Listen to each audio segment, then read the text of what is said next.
La pasión de Jesucristo, visiones de Sor María de Jesús de Agreda. El siguiente es el extracto del libro La vida de la Virgen María, de Sor María de Jesús de Agreda, en que cuenta las visiones que tuvo de la pasión de Jesucristo. Son los capítulos 24 al 30. Comienza con un relato breve de la transfiguración. Capítulo Exis la transfiguración. El ungüento de nardo. Entrada en Jerusalén. Cristo en el cenáculo. Corrían ya más de 2 años y medio de la predicación y maravillas de nuestro Redentor y Maestro Jesús, y se iba acercando el tiempo destinado por la eterna sabiduría, para volverse al Padre. Y porque todas sus obras eran ordenadas a nuestra salud y enseñanza, determinó su Majestad prevenir a algunos de sus apóstoles para el escándalo que con su muerte habían de padecer, y manifestárseles primero glorioso en el cuerpo pasible que habían de ver después azotado y crucificado, para que primero le viesen transfigurado con la gloria, que desfigurado con las penas. Para esto eligió un monte alto, que fue el Tabor, en medio de Galilea, y 2 leguas de Nazaret hacia el oriente. Y subiendo a lo más alto de él con los 3 apóstoles Pedro, Jacobo y Juan su hermano, se transfiguró en su presencia. Estando transfigurado vino una voz del cielo en nombre del Eterno Padre, que dijo: Este es mi Hijo muy amado, en quien yo me agrado. A él habéis de oír. No dicen los evangelistas que se hallase María Santísima a la maravilla de la transfiguración, ni tampoco lo niegan.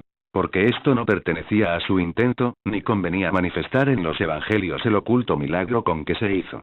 La inteligencia que se me ha dado para escribir esta historia es que la Divina Señora, al mismo tiempo que algunos ángeles fueron a traer la alma de Moisés y a ellas de donde estaban, fue llevada por manos de sus santos ángeles al monte Tabor, para que viese transfigurado a su Hijo Santísimo, como sin duda le vio.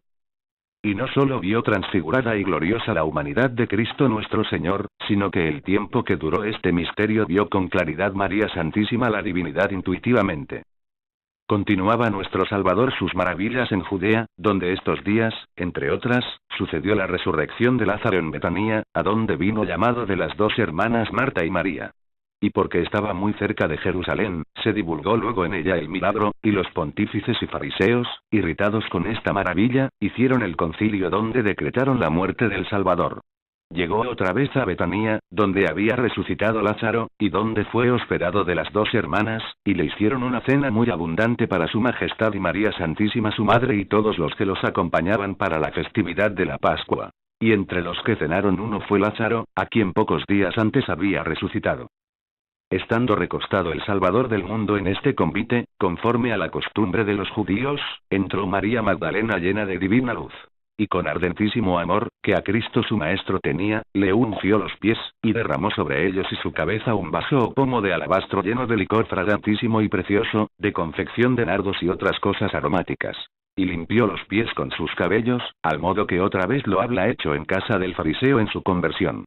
De la fragancia de estos ungüentos se llenó toda la casa, porque fueron en cantidad y muy preciosos. Y la liberal enamorada quebró el vaso para derramarlos sin escasez. El avariento apóstol Judas, que deseaba se le hubiese entregado para venderlos y coger el precio, comenzó a murmurar de esta unción misteriosa y a mover a algunos de los otros apóstoles con pretexto de pobreza y caridad con los pobres, a quienes decía se les defraudaba la limosna, gastando sin provecho y con prodigalidad cosa de tanto valor, siendo así que todo esto era con disposición divina, y él hipócrita, avariento y desmesurado. El maestro disculpó a la Magdalena, a quien Judas reprendía de pródiga y poco advertida. Y el Señor le dijo a él y a los demás que no la molestasen, porque aquella acción no era ociosa y sin justa causa. Y a los pobres no por esto se les perdía la limosna que quisiesen hacerles cada día. Y con su persona no siempre se podía hacer aquel obsequio, que era para su sepultura, la que prevenía a aquella generosa enamorada con espíritu del cielo, testificando en la misteriosa unción que ya el Señor iba a padecer por el linaje humano, y que su muerte y sepultura estaban muy vecinas. Pero nada de esto entendía el pérfido discípulo, antes se indignó furiosamente contra su maestro, porque justificó la obra de la Magdalena. Viendo Lucifer la disposición de aquel depravado corazón, le arrojó en él nuevas flechas de codicia, indignación y mortal odio, contra el autor de la vida. Y desde entonces propuso de maquinarle la muerte, y en llegando a Jerusalén dar cuenta a los fariseos y desacreditarle con ellos con audacia, como en efecto lo cumplió. Porque ocultamente se fue a ellos, y les dijo que su maestro enseñaba nuevas leyes contrarias a la de Moisés y de los emperadores, que era amigo de convites, de gente perdida y profana, y a muchos de mala vida admitía, a hombres y mujeres, y los traía en su compañía. El sábado que sucedió la unción de la Magdalena en Betania, acabada la cena, como en el capítulo pasado dije, se retiró nuestro divino Maestro. Llegado el día, que fue el que corresponde al Domingo de Ramos, salió su Majestad con sus discípulos para Jerusalén.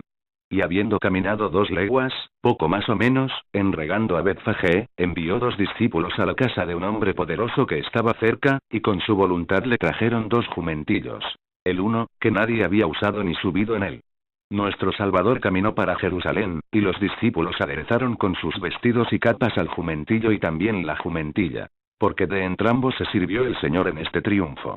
Sucedió en el camino que los discípulos, y con ellos todo el pueblo, pequeños y grandes, aclamaron al Redentor por verdadero Mesías, Hijo de David, Salvador del mundo y Rey verdadero. Unos decían: paz sea en el cielo y gloria en las alturas, bendito sea el que viene como Rey en el nombre del Señor. Otros decían: Hosana filio David. Sálvanos, Hijo de David, bendito sea el reino que ya ha venido de nuestro Padre David. Unos y otros cortaban palmas y ramos de los árboles en señal de triunfo y alegría, y con las vestiduras los arrojaban por el camino donde pasaba el nuevo triunfador de las batallas. Prosiguió el Salvador del mundo su triunfo hasta entrar en Jerusalén, y los santos ángeles, que lo miraban y acompañaban, le cantaron nuevos himnos de loores y divinidad con admirable armonía. Entrando en la ciudad con júbilo de todos los moradores, se apeó del jumentillo y encaminó sus pasos al templo. Derribó las mesas de los que vendían y compraban en el templo, celando la honra de la casa de su padre. Y echó fuera a los que la hacían casa de negociación y cueva de ladrones. Estuvo su Majestad en el templo enseñando y predicando hasta la tarde. Y en confirmación de la veneración y culto que se le había de dar a aquel lugar santo y casa de oración, no consintió que le trajesen un vaso de agua para beber. Y, sin recibir este ni otro refrigerio, volvió aquella tarde a Betania, de donde había venido, y después los días siguientes hasta su pasión volvió a Jerusalén. El miércoles siguiente a la entrada de Jerusalén, fue el día que Cristo nuestro Señor se quedó en Betania sin volver al templo, se juntaron de nuevo en casa del pontífice Caifás los escribas y fariseos, para maquinar dolosamente la muerte del Redentor del mundo. Porque los habla irritado con mayor envidia el aplauso que en la entrada de Jerusalén habían hecho con su majestad todos los moradores de la ciudad. Esto cayó sobre el milagro de resucitar a Lázaro, y las otras maravillas que aquellos días había obrado Cristo nuestro Señor en el templo. Y habiendo resuelto convenía quitarle la vida, paliando esta impía crueldad con pretexto del bien público, como lo dijo Caifás, profetizando lo contrario de lo que pretendía. El demonio, que los vio resueltos, puso en la imaginación de algunos no ejecutasen este acuerdo con la fiesta de la Pascua, porque no se alborotase el pueblo que veneraba a Cristo nuestro Señor como Mesías o gran profeta. Esto hizo Lucifer, para ver si con dilatar la muerte del Señor podría impedirla. Mas como Judas estaba ya entregado a su misma codicia y maldad, y destituido de la gracia que para revocarla era menester, acudió al concilio de los pontífices muy azorado e inquieto, y trató con ellos de la entrega de su maestro, y se remató la venta con 30 dineros. Y por no perder los pontífices la ocasión, atropellaron con el inconveniente de ser Pascua. Despedido nuestro Salvador de su amante madre, salió de Betania para la última jornada, a Jerusalén el jueves, que fue el día de la cena, poco antes de mediodía, acompañado de los apóstoles que consigo tenía. En seguimiento del autor de la vida partió luego de Betania la madre, acompañada de la Magdalena y de las otras mujeres santas. Y como el divino Maestro iba informando a sus apóstoles y previniéndolos con la doctrina de su pasión, para que no desfalleciesen en ella por las ignominias que la viesen padecer, así también la Señora de las Virtudes iba consolando y previniendo a su congregación santa de discípulas, para que no se turbasen cuando viesen morir a su Maestro y ser azotado afrentosamente. Y aunque en la condición femenina eran estas santas mujeres de naturaleza más enferma y frágil que los apóstoles, con todo eso fueron más fuertes que algunos de ellos en conservar la doctrina y documentos de su gran maestra y señora. Quien más se adelantó en todo fue Santa María Magdalena, porque la llama de su amor la llevaba toda enardecida. Y por su misma condición natural era magnánima, esforzada y varonil. Y entre todos los del apostolado tomó por su cuenta acompañar a la Madre de Jesús y asistirla, sin apartarse de ella en todo el tiempo de la pasión, y así lo hizo como amante fiel. Proseguía su camino para Jerusalén nuestro Redentor, el jueves a la tarde, que precedió a su pasión y muerte. Preguntáronle dónde quería celebrar la Pascua del Cordero que aquella noche cenaban los judíos. Respondióles el divino maestro enviando a San Pedro y a San Juan que se adelantasen a Jerusalén, y preparasen la cena en casa de un hombre donde viesen entrar un criado con un cántaro de agua, pidiéndole al dueño de la casa que le previniese aposento para cenar con sus discípulos. Era este vecino de Jerusalén hombre rico, principal y devoto del Salvador, y con su piadosa devoción mereció que el autor de la vida eligiera su casa para santificarla con los misterios que obró en ella, dejándola consagrada en templo santo. Fueron luego los 2 apóstoles, y con las señas que llevaban pidieron al dueño de la casa que admitiese en ella al maestro de la vida y tuviese por su huésped, para celebrar la gran solemnidad de los ázimos, que así se llamaba aquella Pascua. Fue ilustrado con especial gracia el corazón de aquel padre de familias, y liberalmente ofreció su casa con todo lo necesario para la cena legal, y luego señaló para ella una cuadra muy grande, colgada y adornada con mucha decencia. Prevenido todo esto, llegó su majestad a la posada con los demás discípulos. Y en breve espacio fue también su madre con su congregación de las mujeres que le seguían. Nuestro Salvador y Maestro Jesús, en retirándose su purísima madre, entró en el aposento prevenido para la cena con todos los 12 apóstoles y otros discípulos, y con ellos celebró la cena del Cordero, guardando todas las ceremonias de la ley, sin faltar a cosa alguna de los ritos que él mismo había ordenado por medio de Moisés. Acabada la cena legal y bien informados los apóstoles, se levantó Cristo nuestro Señor para lavarles los pies. Levantóse nuestro divino maestro de la oración que hizo, y con semblante hermosísimo, sereno y apacible, puesto en pie, mandó sentar con orden a sus discípulos. Luego se quitó un manto que traía sobre la túnica inconsútil, y ésta le llegaba a los pies, aunque no los cubría.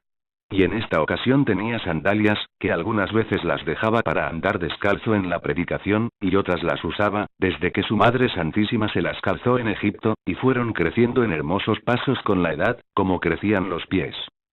Despojado del manto, recibió una toalla o mantel largo, y con la una parte se ciñó el cuerpo, dejando pendiente el otro extremo.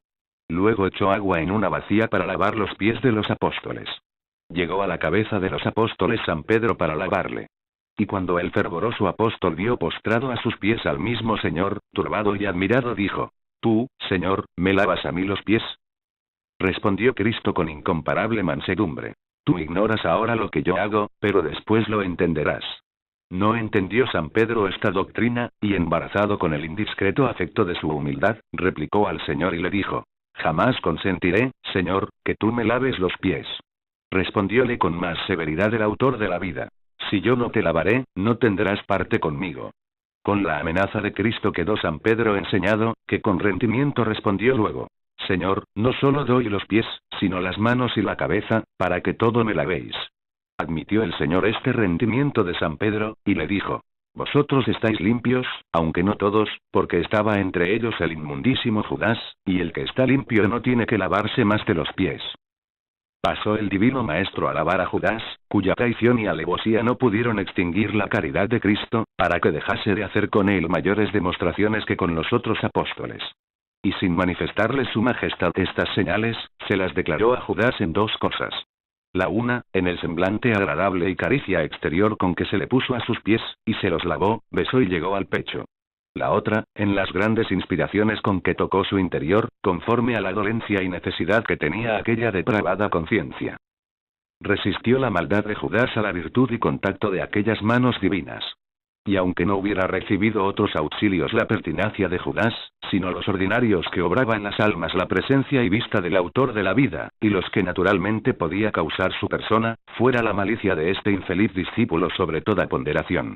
Era la persona de Cristo nuestro bien en el cuerpo perfectísima y agraciada. El semblante grave y sereno, de una hermosura apacible y dulcísima. El cabello nazareno uniforme. El color entre dorado y castaño. Los ojos rasgados y de suma gracia y majestad. La boca, la nariz y todas las partes del rostro proporcionadas en extremo, y en todo se mostraba tan agradable y amable, que a los que le miraban sin malicia de intención, los atraía a su veneración y amor.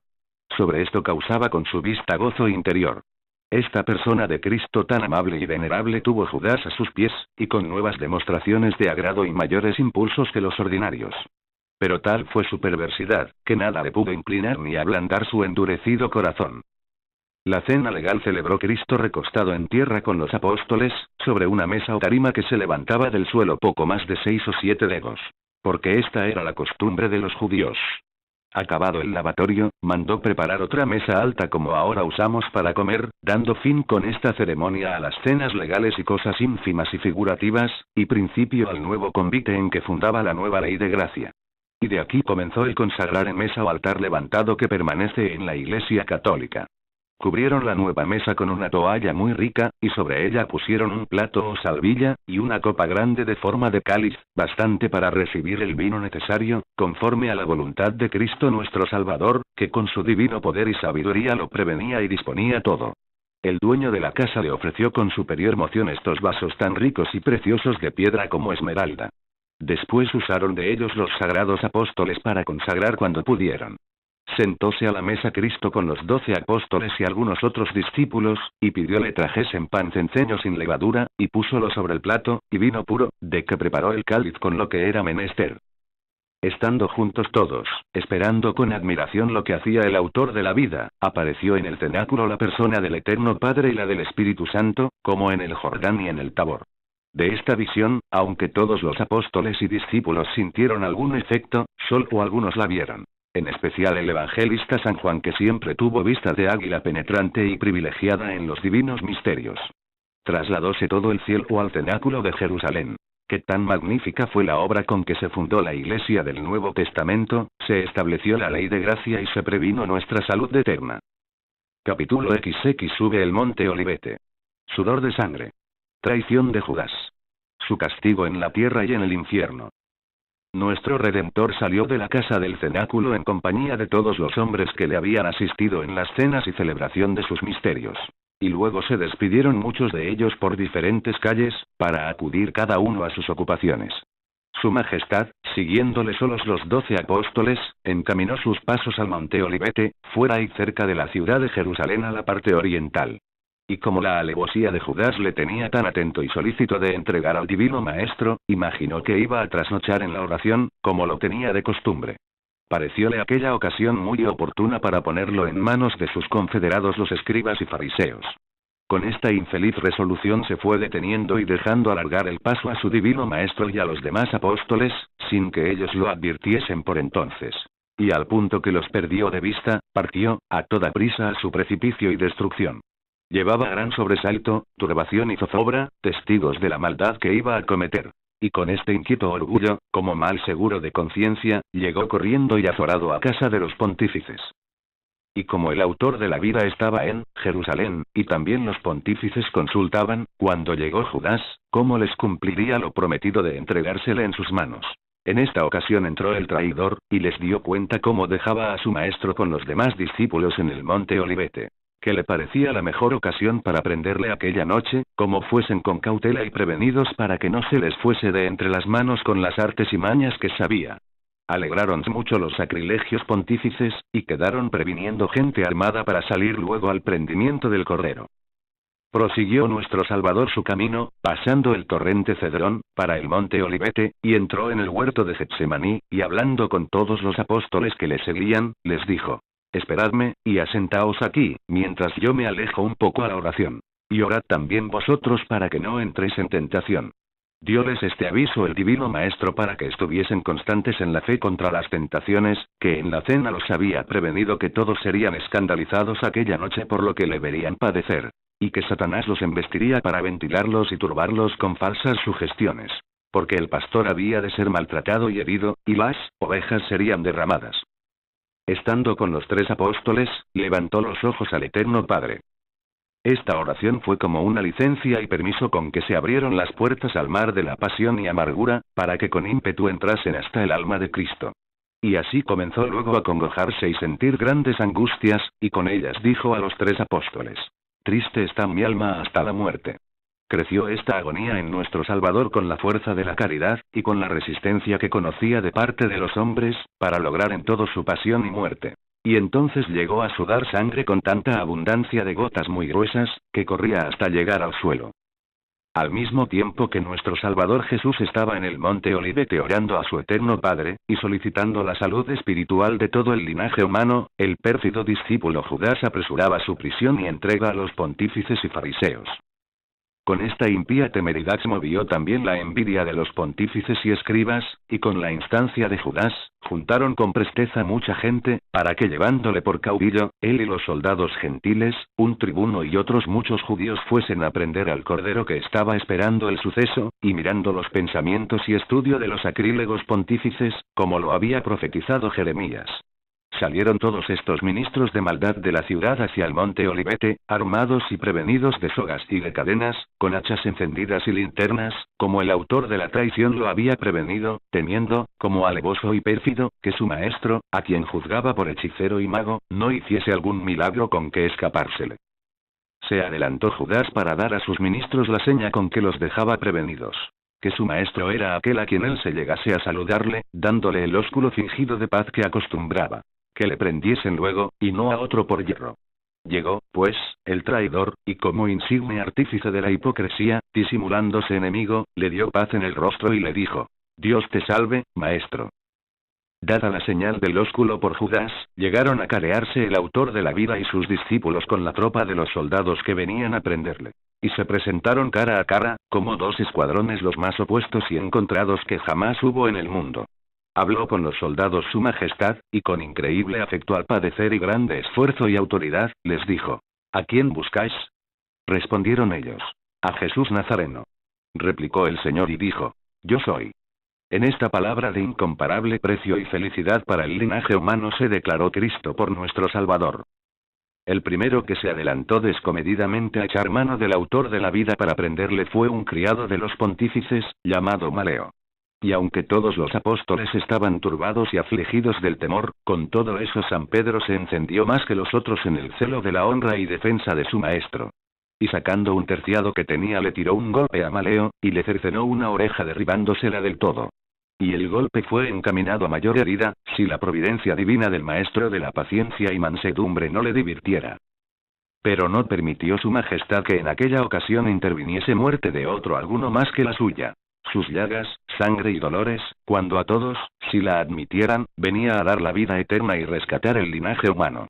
Ni tampoco eran según su voluntad y doctrina que su persona fuese defendida con armas ofensivas, ni quedase este ejemplar en su iglesia, como de principal intento para defenderla. Y para confirmar esta doctrina, como la había enseñado, tomó la oreja, cortada, y se la restituyó al siervo Maleo, dejándosela en su lugar con perfecta sanidad mejor que antes. Y primero se volvió a reprender a San Pedro, y le dijo: Vuelve tu espada a su lugar, porque los que la tomaren para matar con ella, perecerán. ¿No quieres que beba yo el cáliz que me dio mi padre? ¿Piensas tú que no le puedo yo pedir muchas legiones de ángeles en mi defensa, y me los daría luego? Con esta amorosa corrección quedó advertido e ilustrado San Pedro, como cabeza de la Iglesia, que sus armas para establecer y defenderla hablan de ser de potestad espiritual, y que la ley del Evangelio no enseñaba a pelear ni vencer con espadas materiales, sino con la humildad, paciencia, mansedumbre y caridad perfecta, venciendo al demonio, al mundo y a la carne. Que mediante estas victorias triunfa la virtud divina de sus enemigos, y de la potencia y astucia de este mundo. Y que el ofender y defenderse con armas no es para los perseguidores de Cristo nuestro Señor, sino para los príncipes de la tierra, por las posesiones terrenas. Y el cuchillo de la Santa Iglesia ha de ser espiritual, que toque a las almas antes que a los cuerpos. Al punto que prendieron y ataron a nuestro Salvador, sintió la Purísima Madre en sus manos los dolores de las sogas y cadenas, como si con ellas fuera atada y constrelida. Y lo mismo sucedió de los golpes y tormentos que iba recibiendo el Señor, porque se le concedió a su madre este favor. Estaba Judas desamparado de la divina gracia después de la entrega que hizo con el ósculo y contacto de Cristo nuestro Salvador. Despertale Lucifer íntimo dolor de sus pecados. Mas no por buen fin ni motivos de haber ofendido a la verdad divina, sino por la deshonra que padecería con los hombres. Con estos y otros pensamientos que le arrojó el demonio quedó lleno de confusión, tinieblas y despechos muy rabiosos contra sí mismo. Y retirándose de todos, estuvo para arrojarse de muy alto en casa de los pontífices, y no lo pudo hacer. Salióse fuera, y como una era, indignado contra sí mismo, se mordía los brazos y manos y se daba desatinados golpes en la cabeza, tirándose del pelo, y hablando desatinadamente se echaba muchas maldiciones y execraciones. Viéndole tan rendido Lucifer, le propuso que fuese a los sacerdotes, y confesando su pecado, les volviese su dinero. Hízole Judas con presteza, y a voces les dijo aquellas palabras: Pero ellos, no menos endurecidos, le respondieron que lo hubiera mirado primero. Con esta repulsa que le dieron los príncipes de los sacerdotes, tan llena de impísima crueldad, acabó Judas de desconfiar, persuadiéndose no sería posible excusar la muerte de su maestro. Lo mismo juzgó el demonio, aunque hizo más diligencia por medio de Pilatos. Pero como Judas no le podía servir ya para su intento, le aumentó la tristeza y despechos, y le persuadió que para no esperar más duras penas se quitase la vida. Admitió Judas este formidable engaño, y saliéndose de la ciudad se colgó de un árbol seco, haciéndose homicida de sí mismo el que se había hecho deicida de su criador. Sucedió esta infeliz muerte de Judas el mismo día del viernes, a las 12, que es al mediodía, antes que muriera nuestro Salvador. Recibieron luego los demonios el alma de Judas y la llevaron al infierno. Pero su cuerpo quedó colgado y reventadas sus entrañas con admiración y asombro de todos, viendo el castigo tan estupendo de la traición de aquel pérfido discípulo.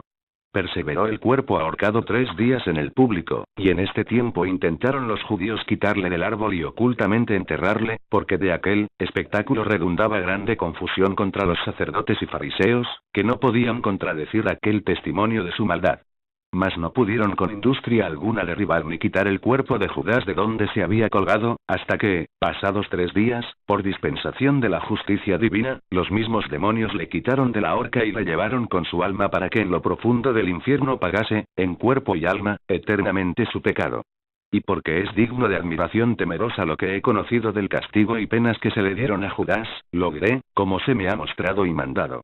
Entre las obscuras cavernas de los calabozos infernales estaba desocupada una muy grande, de mayores tormentos que las otras, porque los demonios no habían podido arrojar en aquel lago alguna alma, aunque la crueldad de estos enemigos lo había procurado desde Caín hasta aquel día. Esta imposibilidad admiraba al infierno, ignorante del secreto, hasta que llegó el alma de Judas, a quien fácilmente arrojaron y sumergieron en aquel calabozo, nunca antes ocupado de otro alguno de los condenados. Capítulo XV. Cristo preso. Empieza a padecer. Le acusan de blasfemo. Noche de angustia. Intento satánico frustrado.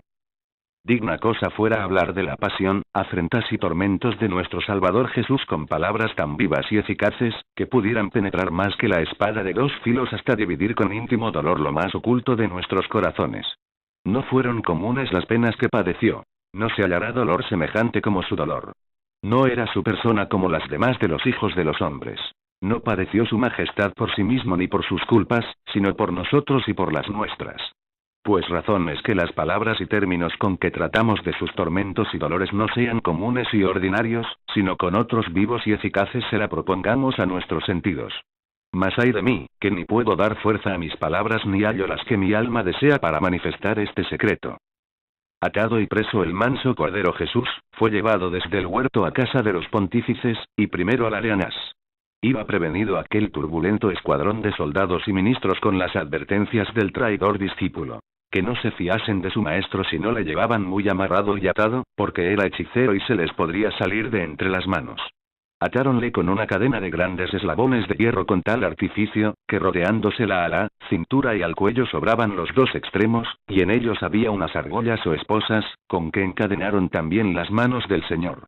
Y así argolladas y presas se las pusieron no al pecho, sino a las espaldas. Esta cadena llevaron de la casa de Anás, el pontífice, donde servía de levantar la puerta de un calabozo, que era levadiza, y para el intento de aprisionar a nuestro divino maestro la quitaron y la acomodaron con aquellas argollas y cerraduras, como candados, con llaves de golpe. Y con este modo de prisión, nunca oída, no quedaron satisfechos ni seguros, porque luego sobre la pesada cadena le ataron 2 sogas harto largas. La una echaron sobre la garganta de Cristo, y cruzándola por el pecho le rodearon el cuerpo, atándole con fuertes nudos, y dejaron 2 extremos largos de la soga para que 2 de los ministros o soldados fuesen tirando de ellos y arrastrando al Señor. La segunda soga sirvió para atarle los brazos, rodeándola también por la cintura, y dejaron pendientes otros 2 cabos largos a las espaldas, donde llevaba las manos, para que otros 2 tirasen de ellos. Con esta forma de ataduras se dejó aprisionar y rendir el santo, como si fuera el más facineroso de los hombres y el más flaco de los nacidos, porque había puesto sobre sí las iniquidades de todos nosotros. Atáronle en el huerto, atormentándole, no solo con las manos, con las sogas y cadenas, sino con las lenguas, porque como serpientes venenosas arrojaron la sacrílega ponzoña que tenían, con blasfemias, contumelias y nunca oídos oprobios. Partieron todos del monte Olivete con gran tumulto y vocerío, llevando en medio al Salvador del mundo, tirando unos de las sogas de delante y otros de las que llevaba a las espaldas, asidas de las muñecas. Y con esta violencia, nunca imaginada, unas veces le hacían caminar a prisa, atropellándole, otras le volvían atrás y le detenían. Otras le arrastraban a un lado y a otro, a donde la fuerza diabólica los movía. Muchas veces le derribaban en tierra, y como llevaba las manos atadas daba en ella con su venerable rostro, lastimándose y recibiendo en él heridas y mucho polvo. En estas caídas arremetían a él, dándole de puntillazos y coces, atropellándole y pisándole, pasando sobre su persona, hollándole la cara y la cabeza, y celebrando estas injurias con algazara y mofa le hartaban de oprobios, como lo lloró antes Jeremías. Llevándolo atado y maltratado, llegaron a casa del pontífice Anás, ante quien le presentaron como malhechor y digno de muerte. Era costumbre de los judíos presentar así atados a los delincuentes que merecían castigo capital, y aquellas prisiones eran como testigos del delito que merecía la muerte. Y así le llevaban, como intimándole la sentencia antes que se la diese el juez. Salió el sacrílego sacerdote Anás a una gran sala, donde se sentó en el estrado o tribunal que tenía, lleno de soberbia y arrogancia. Los ministros y soldados le presentaron a Jesús atado y preso, y le dijeron: «Ya, Señor, traemos aquí este mal hombre, que con sus hechizos y maldades ha inquietado a toda Jerusalén y Judea, y esta vez no le ha valido su arte mágica para escaparse de nuestras manos y poder». Luego que nuestro Salvador Jesús recibió en casa de Anás contumelias y bofetadas, le remitió este pontífice, atado y preso como estaba, al pontífice Caifás, que era su suegro, y aquel año hacía el oficio de príncipe y sumo sacerdote. Y con él estaban congregados los escribas y señores del pueblo, para substanciar la causa del Cordero. Partió de casa de Anás toda aquella canalla de ministros infernales y de hombres inhumanos, y llevaron por las calles a nuestro Salvador a casa de Caifás, tratándole con su implacable crueldad ignominiosamente. Y entrando con escandaloso tumulto en casa del sumo sacerdote, él y todo el concilio recibieron al Criador del universo con grande risa y mofa de verle sujeto y rendido a su poder y jurisdicción, de quien les parecía ya no se podría defender. El pontífice Caifás estaba en su cátedra o silla sacerdotal encendido en mortal envidia y furor contra el maestro de la vida. Y los escribas y fariseos estaban como sangrientos lobos con la presa del manso corderillo. Y todos juntos se alegraban, como lo hace el envidioso cuando ve deshecho y confundido a quien se le adelanta. Y de común acuerdo buscaron testigos que, sobornados, dijesen algún falso testimonio contra Jesús. Lucifer movió la imaginación de Caifás para que con gran desaña e imperio hiciese a Cristo aquella pregunta: «Yo te conjuro por Dios vivo, que nos digas si tú eres Cristo». Cristo, oyéndose conjurar por Dios vivo, le adoró y reverenció, aunque pronunciado por tan sacrílega lengua. Y en virtud de esta reverencia respondió, y dijo: «Tú lo dijiste, y yo lo soy. Pero yo os aseguro que desde ahora veréis al Hijo del Hombre, que soy yo, asentado a la diestra del mismo Dios, y que vendrá en las nubes del cielo». El pontífice Caifás, indignado con la respuesta del Señor, que debía ser su verdadero desengaño, se levantó otra vez, y rompiendo sus vestiduras en testimonio de que celaba la honra de Dios, dijo a voces: «Blasfemado ha, ¿qué necesidad hay de más testigos? ¿No habéis oído la blasfemia que ha dicho? ¿Qué os parece esto?». Todo aquel concilio de maldad se irritó contra el Salvador Jesús, y respondiendo a Caifás, dijeron en altas voces: «Digno es de muerte. Muera, muera». Y a un mismo tiempo irritados del demonio arremetieron contra el mansísimo maestro, y descargaron sobre él su furor. Unos le dieron de bofetadas, otros le hirieron con puntillazos, otros le mesaron los cabellos, otros le escupieron en su venerable rostro, otros le daban golpes o pescozones en el cuello, que era un linaje de afrenta vil con que los judíos trataban a los hombres que reputaban por muy viles. Jamás entre los hombres se intentaron ignominias tan afrentosas y desmedidas como las que en esta ocasión se hicieron contra el Redentor del mundo. Dicen San Lucas y San Marcos que le cubrieron el rostro, y así cubierto le herían con bofetadas y pescozones, y le decían: «Profetiza ahora, profetízanos. Pues eres profeta, di quién es el que te hirió». La causa de cubrirle el rostro fue misteriosa. Porque del júbilo con que nuestro Salvador padecía aquellos oprobios y blasfemias, como luego diré, le redundó en su venerable rostro una hermosura y resplandor extraordinario, que a todos aquellos operarios de maldad los llenó de admiración y confusión muy penosa. Y para disimularla, atribuyeron aquel resplandor a hechicería y arte mágica, y tomaron por arbitrio cubrir al Señor la cara con paño inmundo. Con los oprobios que recibió Cristo nuestro bien en presencia de Caifás, quedó la envidia del ambicioso pontífice y la ira de sus coligados y ministros muy cansada, aunque no saciada. Pero como ya era pasada la medianoche, determinaron los del concilio que mientras dormían quedase nuestro Salvador a buen recaudo, y seguro de que no huyese, hasta la mañana. Para esto le mandaron encerrar, atado como estaba, en un sótano que servía de calabozo para los mayores ladrones y facinerosos de la República. Era esta cárcel tan obscura que casi no tenía luz, y tan inmunda y de mal olor, que pudiera infestar la casa, si no estuviera tan tapada y cubierta, porque había muchos años que no la habían limpiado ni purificado, así por estar muy profunda, como porque las veces que servía para encerrar tan malos hombres, no reparaban en meterlos en aquel horrible calabozo, como a gente indigna de toda piedad y bestias indómitas y fieras. Ejecutóse lo que mandó el concilio de maldad. Y los ministros llevaron y encarcelaron al Criador del cielo y de la tierra en aquel inmundo calabozo. Y como siempre estaba aprisionado en la forma que vino del huerto, pudieron estos obradores de la iniquidad continuar a su salvo la indignación que siempre el príncipe de las tinieblas les administraba, porque llevaron a su majestad tirándole de las sogas, y casi arrastrándole con inhumano furor y cargándole de golpes y blasfemias execrables. En un ángulo de lo profundo de este sótano salía del suelo un escollo o punta de un peñasco tan duro, que por eso no le habían podido romper. En esta peña, que era romo un pedazo de columna, ataron y amarraron a Cristo nuestro bien con los extremos de las sogas, pero con un modo despiadado. Porque dejándole en pie, le pusieron de manera que estuviese amarrado y juntamente inclinado el cuerpo, sin que pudiera estar sentado, ni tampoco levantado, derecho el cuerpo para aliviarse. De manera que la postura vino a ser nuevo tormento y en extremo penoso. Con esta forma de prisión le dejaron, y le cerraron las puertas con llave, entregándola a uno de aquellos pésimos ministros que cuidase de ella. Pero el dragón infernal en su antigua soberbia no sosegaba, y siempre deseaba saber quién era Cristo. E irritando su inmutable paciencia, inventó otra nueva maldad. Puso en la imaginación del que tenía la llave del divino preso y del mayor tesoro que posee el cielo y la tierra, que convidase a otros de sus amigos de semejantes costumbres que él, para que todos juntos bajasen al calabozo donde estaba el maestro a tener con él un rato de entretenimiento, obligándole a que hablase y profetizase o hiciese alguna cosa inaudita. Porque tenían a su majestad por mágico y adivino. Con esta diabólica sugestión convidó a otros soldados y ministros, y determinaron ejecutarlo. Entraron, pues, en el calabozo aquellos ministros del pecado, solemnizando con blasfemia la fiesta que se prometían con las ilusiones y escarnios que determinaban ejecutar contra el Señor. Y llegándose a él, comenzaron a escupirle asquerosamente y darle de bofetadas con increíble mofa. No respondió su majestad ni abrió su boca. No alzó sus soberanos ojos, guardando siempre humilde serenidad en su semblante.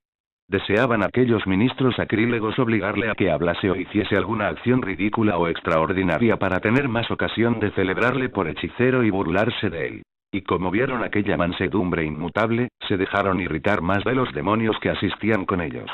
Desataron al divino maestro de la peña donde estaba amarrado, y le pusieron en medio del calabozo, vendándole los sagrados ojos con un paño. Y puesto en medio de todos, le herían con puñadas, pescozones y bofetadas, uno a uno, cada cual a porfía, con mayor escarnio y blasfemia, mandándole que adivinase y dijese quién era el que le daba.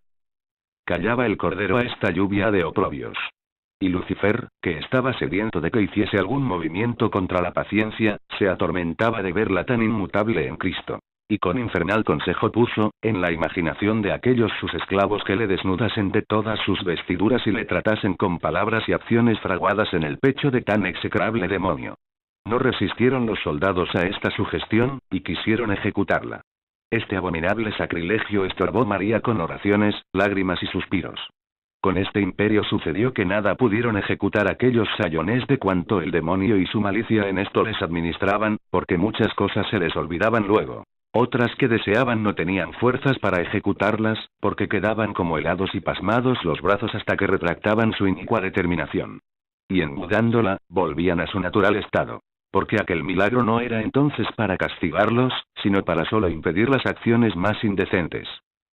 Mandó también la reina a los demonios que enmudeciesen y no incitasen a los ministros en aquellas maldades indecentes que Lucifer intentaba y quería proseguir. Fue orden de la divina sabiduría cometer a la virtud de María Santísima la defensa de la honestidad y decencia de su Hijo purísimo en aquellas cosas que no convenía ser ofendida del consejo de Lucifer. Capítulo Exxvi. Amanece el viernes. Murmuraciones del pueblo. Incertidumbre de Pilatos. Herodes sueño de Prócula. El viernes por la mañana, al amanecer, se juntaron los más ancianos del gobierno con los príncipes de los sacerdotes y escribas, que por la doctrina de la ley eran más respetados del pueblo, para que de común acuerdo se substanciara la causa de Cristo y fuera condenado a muerte, como todos deseaban, dándole algún color de justicia para cumplir con el pueblo. Este concilio se hizo en casa del pontífice Caifás. Y para examinarle de nuevo mandaron que le subiesen del calabozo a la sala del concilio. Bajaron luego a traerle atado y preso a aquellos ministros de justicia.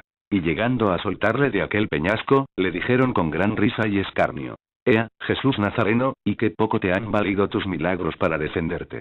¿No fueran buenas ahora para escaparte aquellas artes con que decías que en 3 días edificarías el templo? Desataron al Señor y subiéronle al concilio, sin que su majestad desplegase su boca. Pero de los tormentos, bofetadas y salivas de que, por tener atadas las manos, no se había podido limpiar, estaba tan desfigurado y flaco, que causó espanto, pero no compasión, a los del concilio. Preguntáronle de nuevo que les dijese si él era Cristo, que quiere decir el ungido. Esta segunda pregunta fue con intención maliciosa, como las demás, no para oír la verdad y admitirla, sino para calumniarla y ponérsela por acusación. Respondióles, y dijo: Si yo afirmo que soy el que me preguntáis, no daréis crédito a lo que dijere. Y si os preguntaré algo, tampoco me responderéis ni me soltaréis. Pero digo que el Hijo del Hombre, después de esto, se asentará a la diestra de la virtud de Dios. Replicaron los pontífices: ¿Luego tú eres Hijo de Dios? Respondió el Señor: Vosotros decís que yo soy. Viendo que se ratificaba el Señor en lo que antes había confesado, respondieron todos: ¿Qué necesidad tenernos de más testigos, pues él mismo nos lo confiesa por su boca?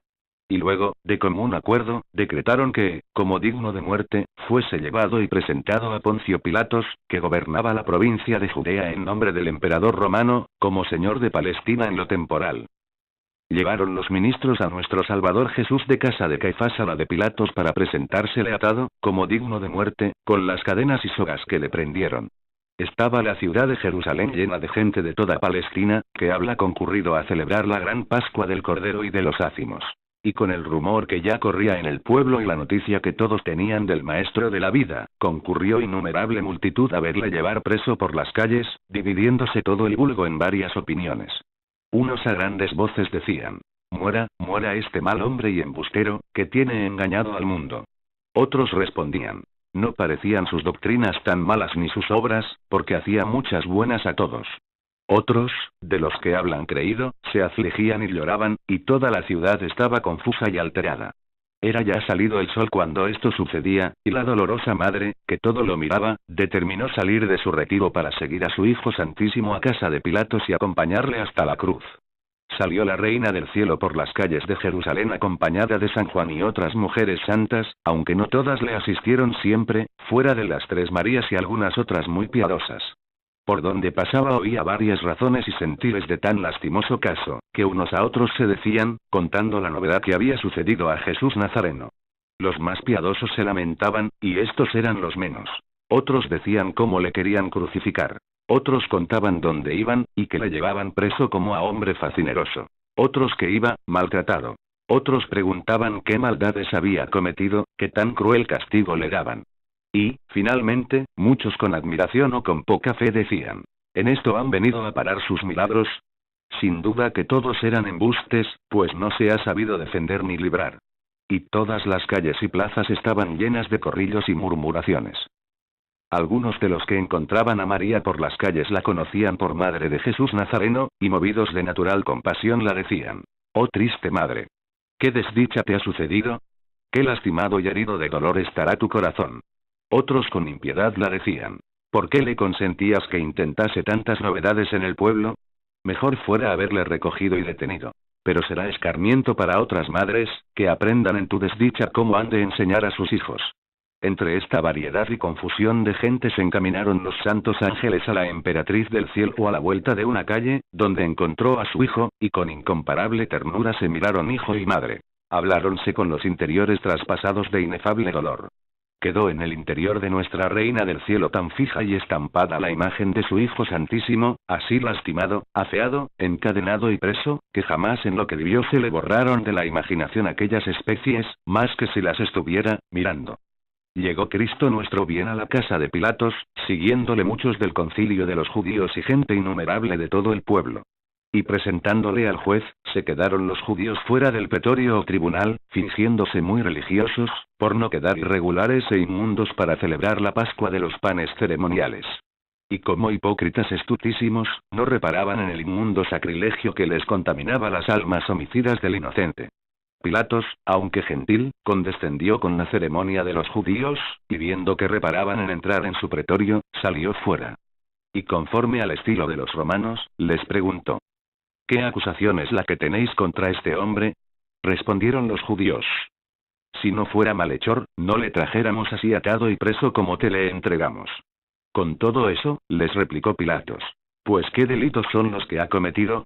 Está convencido, respondieron los judíos, que inquieta a la república, y se quiere hacer nuestro rey, y prohíbe que se le paguen al César los tributos. Se hace hijo de Dios, y ha predicado nueva doctrina, comenzando de Galilea y prosiguiendo por toda Judea hasta Jerusalén. Pues tomadle allá vosotros, dijo Pilatos, y juzgadle conforme a vuestras leyes. Que yo no hallo causa justa para juzgarle. Replicaron los judíos: a nosotros no se nos permite condenar a alguno con pena de muerte, ni tampoco dársela. A todas estas y otras demandas y respuestas estaba presente María Santísima con San Juan y las mujeres que la seguían. Y cubierta con su manto, lloraba sangre en vez de lágrimas con la fuerza del dolor que dividía su virginal corazón. Deseaba la indignación de los judíos hallar a Pilatos muy propicio, para que luego pronunciara la sentencia de muerte contra el Salvador, Jesús. Y como reconocieron que reparaba tanto en ello, comenzaron a levantar las voces con ferocidad, acusándole y repitiendo que se quería alzar con el reino de Judea, y para esto engañaba y conmovía a los pueblos, y se llamaba Cristo, que quiere decir ungido rey. Esta maliciosa acusación propusieron a Pilatos, porque se moviese más con el celo del reino temporal, que debía conservar debajo del imperio romano. Y porque entre los judíos eran los reyes ungidos, por eso añadieron que Jesús se llamaba Cristo, que es ungido como rey. Y porque Pilatos, como gentil, cuyos reyes no se ungían, entendiese que llamarse Cristo era lo mismo que llamarse rey ungido de los judíos. Preguntóle Pilatos al Señor: ¿qué respondes a estas acusaciones que te oponen? No respondió su majestad palabra en presencia de los acusadores. Y se admiró Pilatos de ver tal silencio y paciencia. Pero deseando examinar más si era verdaderamente rey, se retiró el mismo juez con el Señor adentro del pretorio, desviándose de la vocería de los judíos. Y allí a solas le preguntó Pilatos: dime, ¿eres tú rey de los judíos? No pudo pensar Pilatos que Cristo era rey de hecho, pues conocía que no reinaba, y así lo preguntaba para saber si era rey del derecho y si le tenía al reino. Respondióle nuestro Salvador: ¿esto que me preguntas ha salido de ti mismo, o te lo ha dicho alguno hablándote de mí? Replicó Pilatos: ¿yo acaso soy judío para saberlo? Tu gente y tus pontífices te han entregado a mi tribunal. Dime lo que has hecho y qué hay en esto. Entonces respondió el Señor: mi reino no es de este mundo. Porque si lo fuera, cierto que mis vasallos me defendieran, para que no fuera entregado a los judíos. Mas ahora no tengo aquí mi reino. Creyó el juez en parte esta respuesta del Señor, y así le replicó: luego tú rey eres, pues tienes reino. No lo negó Cristo, y añadió, diciendo: tú dices que yo soy rey. Y para dar testimonio de la verdad nací yo en el mundo. Y todos los que son nacidos de la verdad oyen mis palabras. Admiróse Pilatos de esta respuesta del Señor, y volvióle a preguntar: ¿qué cosa es la verdad? Y sin aguardar más respuesta salió otra vez del pretorio, y dijo a los judíos: yo no hallo culpa en este hombre para condenarle. Ya sabéis que tenéis costumbre de que por la fiesta de Pascua dais libertad a un preso. Decidme si gustáis que sea Jesús o Barrabás, que era un ladrón y homicida que a la sazón tenían en la cárcel por haber muerto a otro en una pendencia. Levantaron todos la voz, y dijeron: a Barrabás pedimos que sueltes, y a Jesús que crucifiques. En esta petición se ratificaron, hasta que se ejecutó como lo pedían. Una de las acusaciones que los judíos y sus pontífices presentaron a Pilatos contra Jesús fue que había predicado, comenzando de la provincia de Galilea, a conmover el pueblo. De aquí tomó ocasión Pilatos para preguntar si Cristo nuestro Señor era Galileo. Hallábase en aquella ocasión Herodes en Jerusalén celebrando la Pascua de los judíos. Este era hijo de otro rey, Herodes, que antes había degollado a los inocentes. Pilatos estaba encontrado con Herodes, porque los dos gobernaban las dos principales provincias de Palestina, Judea y Galilea, y poco tiempo antes había sucedido que Pilatos, celando el dominio del Imperio Romano, había degollado a unos galileos cuando hacían ciertos sacrificios mezclando la sangre de los reos con la de los sacrificios. Cuando Herodes tuvo aviso que Pilatos le remitía a Jesús Nazareno, alegróse grandemente. Sabía era muy amigo de Juan, a quien él había mandado degollar, y estaba informado de la predicación que hacía. Y con estulta y vana curiosidad deseaba que en su presencia obrase alguna cosa extraordinaria y nueva de que admirarse y hablar con entretenimiento. Indignóse Herodes con el silencio y mansedumbre de nuestro Salvador, que frustraban su vana curiosidad. Y casi confuso el inicuo juez, lo disimuló, burlándose del maestro. Y despreciándolo con todo su ejército, le mandó remitir otra vez a Pilatos. Y habiéndose reído con mucho escarnio de la modestia del Señor, todos los criados de Herodes, para tratarle como a loco y menguado de juicio, le vistieron una ropa blanca con que señalaban a los que perdían el seso, para que todos huyesen de ellos. Pero en nuestro Salvador esta vestidura fue símbolo y testimonio de su inocencia y pureza. A los oprobios y acusaciones que hicieron los sacerdotes contra el autor de la vida en presencia de Herodes, y a las preguntas que él mismo le propuso, no estuvo presente corporalmente su afligida madre, aunque todas las vio por otro modo de visión interior, porque estaba fuera del tribunal donde entraron al Señor. Mas cuando salió fuera de la sala donde le habían tenido, topó con ella, y se miraron con íntimo dolor y recíproca compasión, correspondiente al amor de tal hijo y de tal madre. Y fue nuevo instrumento para dividirle el corazón aquella vestidura blanca que le habían puesto, tratándole como a hombre insensato y sin juicio.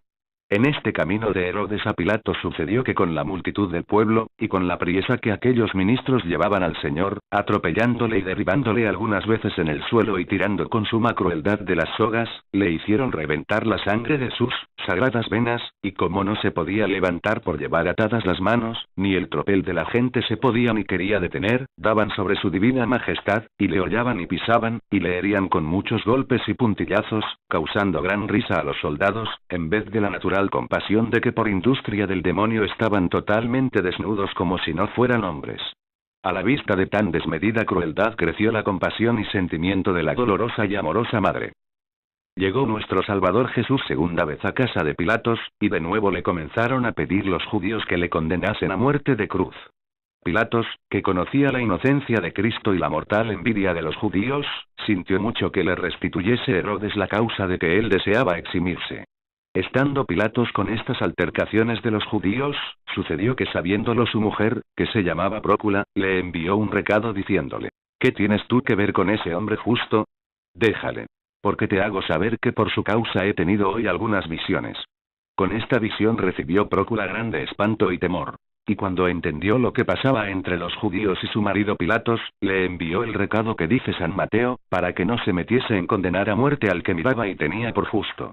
Entonces insistió tercera vez con los judíos defendiendo a Cristo nuestro Señor como inculpable, y testificando que no hallaba en él crimen alguno ni causa de muerte, que le castigarla y soltaría. Y de hecho le castigó, para ver si con esto quedarían satisfechos. Pero los judíos, dando voces, respondieron que le crucificase. Entonces Pilatos pidió que le trajesen agua, y mandó soltar a Barrabás como lo pedían. Lavóse las manos en presencia de todos, diciendo: Yo no tengo parte en la muerte de hombre justo al que vosotros condenáis. Capítulo Exxvili y la flagelación. Cristo sentenciado a muerte de cruz. Conociendo Pilatos la porfiada indignación de los judíos contra Jesús Nazareno, y deseando no condenarle a muerte, porque le conocía inocente, le pareció que, mandándole azotar con rigor, aplacaría el furor de aquel ingratísimo pueblo y la envidia de los pontífices y escribas, para que dejasen de perseguirle y pedir su muerte. Pilatos estaba entre la luz de la verdad que conocía y entre los motivos humanos y terrenos que le gobernaban, y siguiendo el error que ellos administran a los que gobiernan, mandó azotar con rigor al mismo que protestaba hallarle sin culpa. Para ejecutar este acto tan injusto, fueron señalados 6 ministros de justicia o sayones robustos y de mayores fuerzas, que, como hombres viles, réprobos y sin piedad, admitieron muy gustosos el oficio de verdugos. Porque el airado y envidioso siempre se deleita en ejecutar su furor, aunque sea con acciones inhonestas, crueles y feas.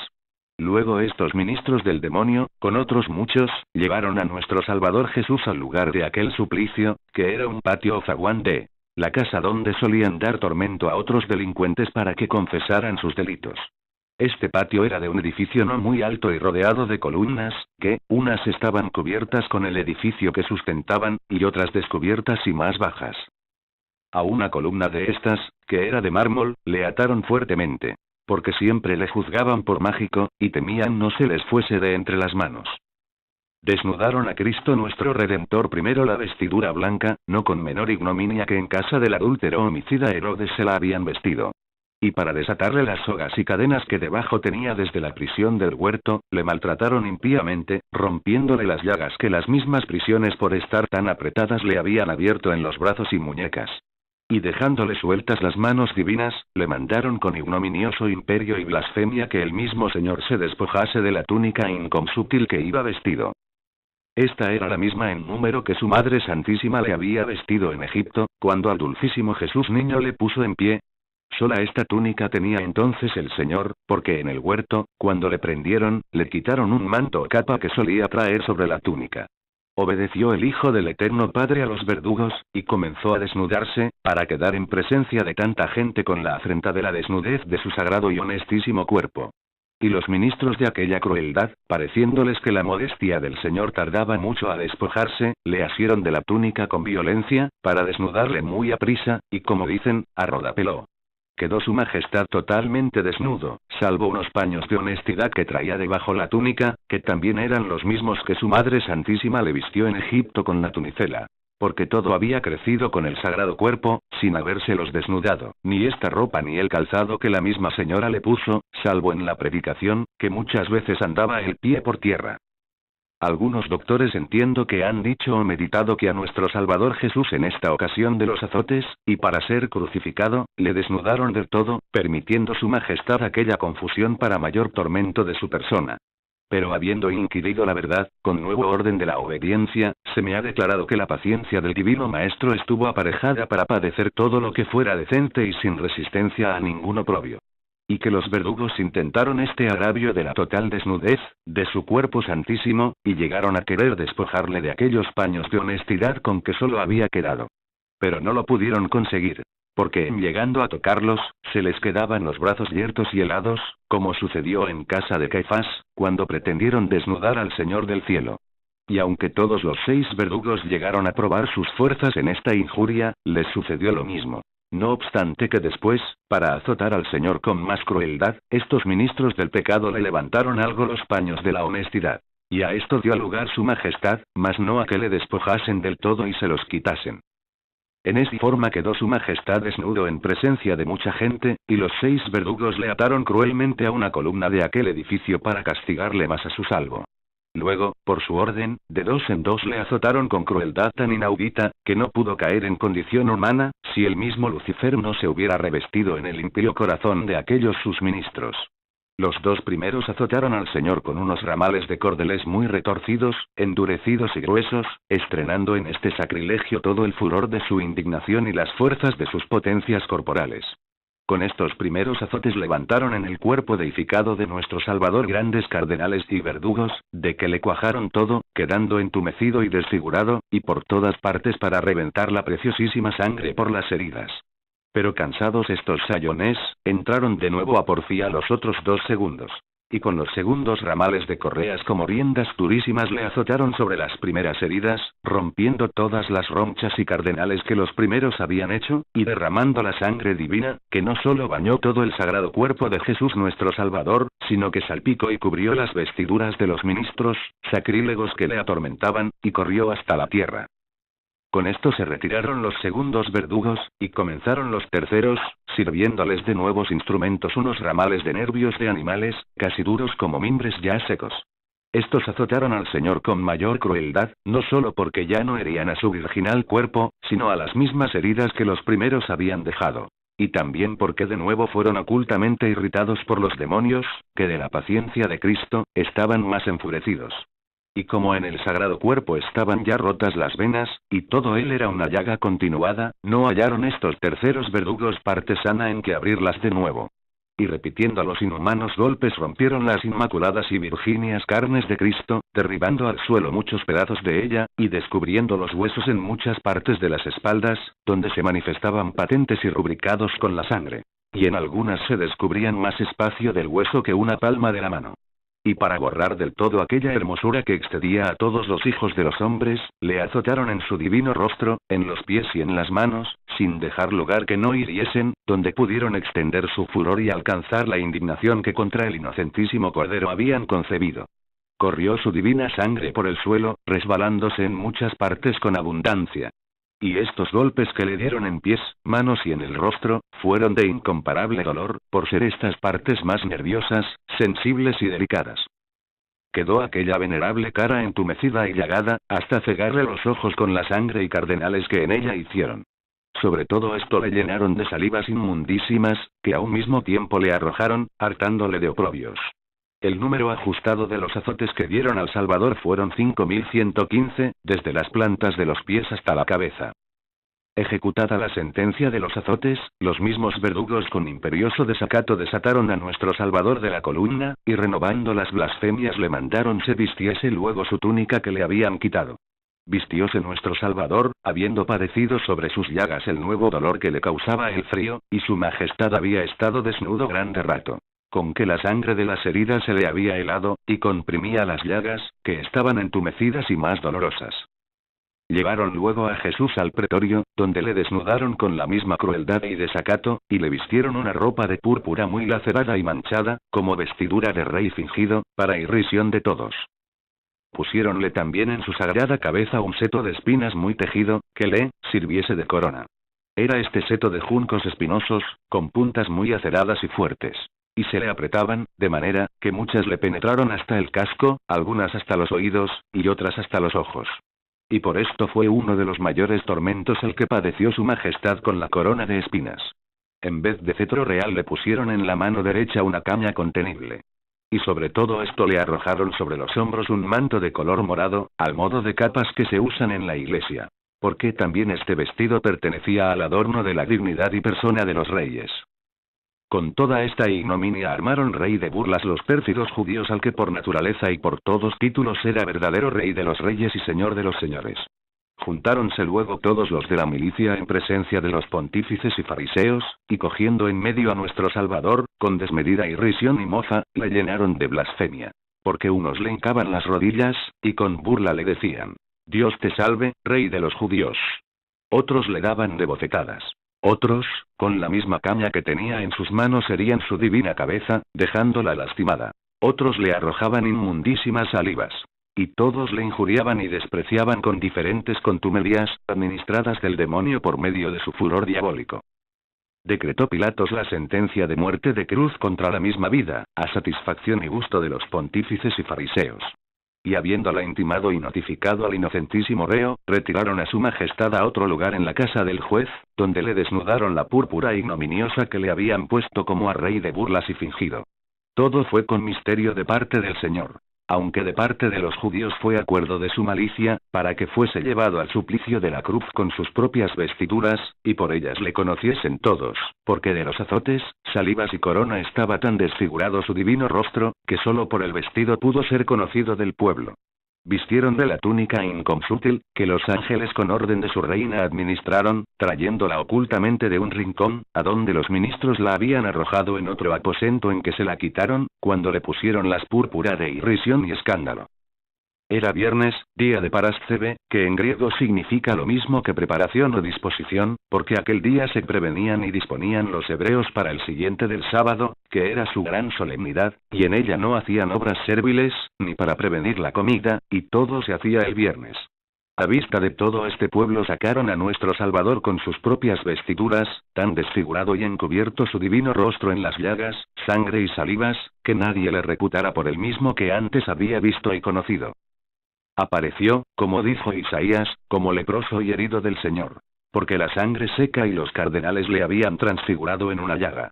De las inmundas salivas le habían limpiado algunas veces los santos ángeles, por mandárselo la afligida madre. Pero luego las volvían a repetir y renovar con tanto exceso, que en esta ocasión apareció todo cubierto de aquellas asquerosas inmundicias.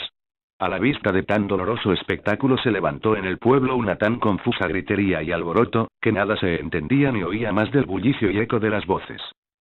Mas entre todas resonaban las de los pontífices y fariseos, que con descompuesta alegría y escarnio hablaban con la gente para que se quietasen, y despejasen la calle por donde habían de sacar al divino sentenciado, y para que oyeran su capital sentencia. Tenor de la sentencia de muerte que dio Pilatos contra Jesús Nazareno. Yo, Poncio Pilatos, presidente en la inferior Galilea, aquí en Jerusalén, regente del Imperio Romano, dentro del palacio de archipresidencia, juzgo, sentencio y pronuncio que condeno a muerte a Jesús, llamado de la plebe Nazareno, y de patria Galileo, hombre sedicioso, contrario de la ley de nuestro Senado y del grande emperador Tiberio César. Y por la dicha mi sentencia determino que su muerte sea en cruz, fijado con clavos a usanza de reos. Porque aquí, juntando y congregando cada día muchos hombres pobres y ricos, no ha cesado de remover tumultos por toda Judea, haciéndose hijo de Dios y rey de Israel, con amenazarles la ruina de esta tan insigne ciudad de Jerusalén y su templo, y del sacro imperio, negando el tributo al César, y por haber tenido atrevimiento de entrar con ramos y triunfo con gran parte de la plebe dentro de la misma ciudad de Jerusalén y en el sacro templo de Salomón. Mando al primer centurión, llamado Quinto Cornelio, que la lleve por la dicha ciudad de Jerusalén a la vergüenza, ligado así como ésta, azotado por mi mandamiento. Y séanle puestas sus vestiduras para que sea conocido de todos, y la propia cruz en que ha de ser crucificado. Vaya en medio de los otros 2 ladrones por todas las calles públicas, que asimismo están condenados a muerte por hurtos y homicidios que han cometido, para que a esta manera sea ejemplo de todas las gentes y malhechores.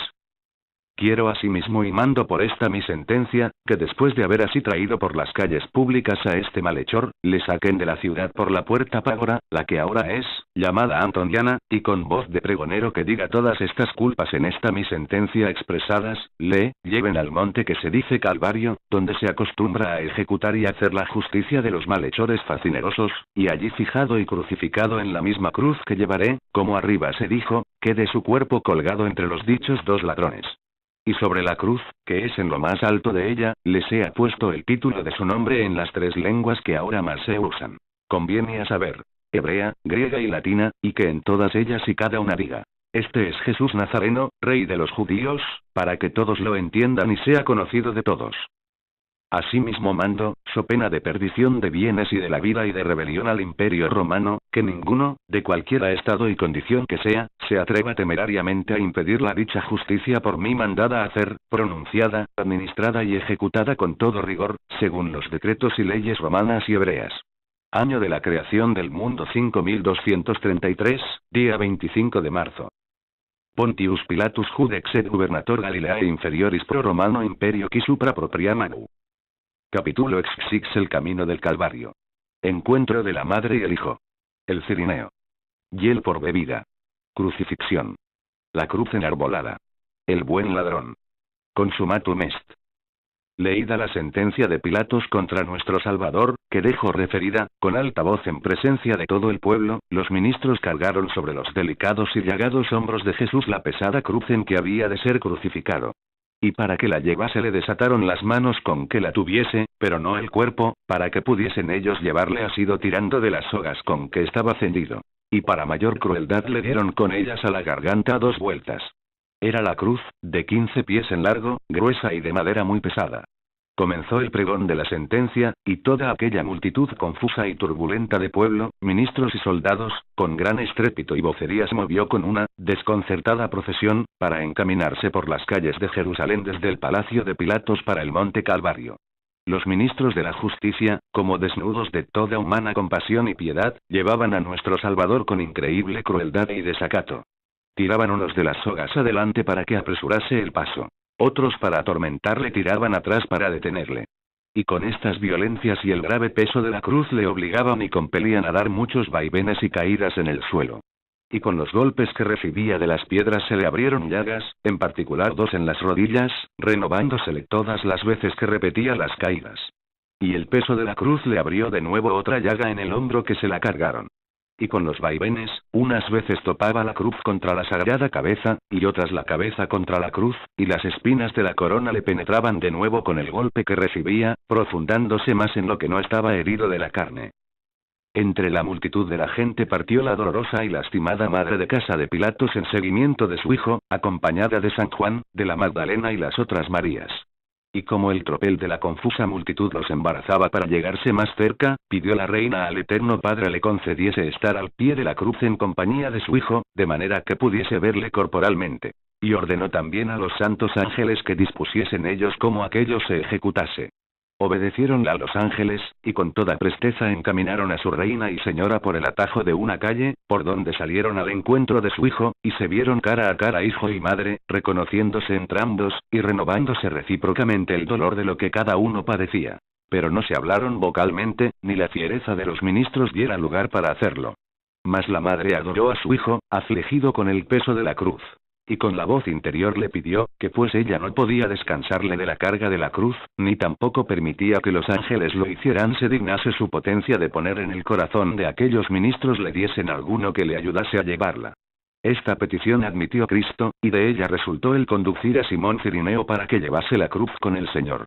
Porque los fariseos y ministros movieron para esto, unos de alguna natural humanidad.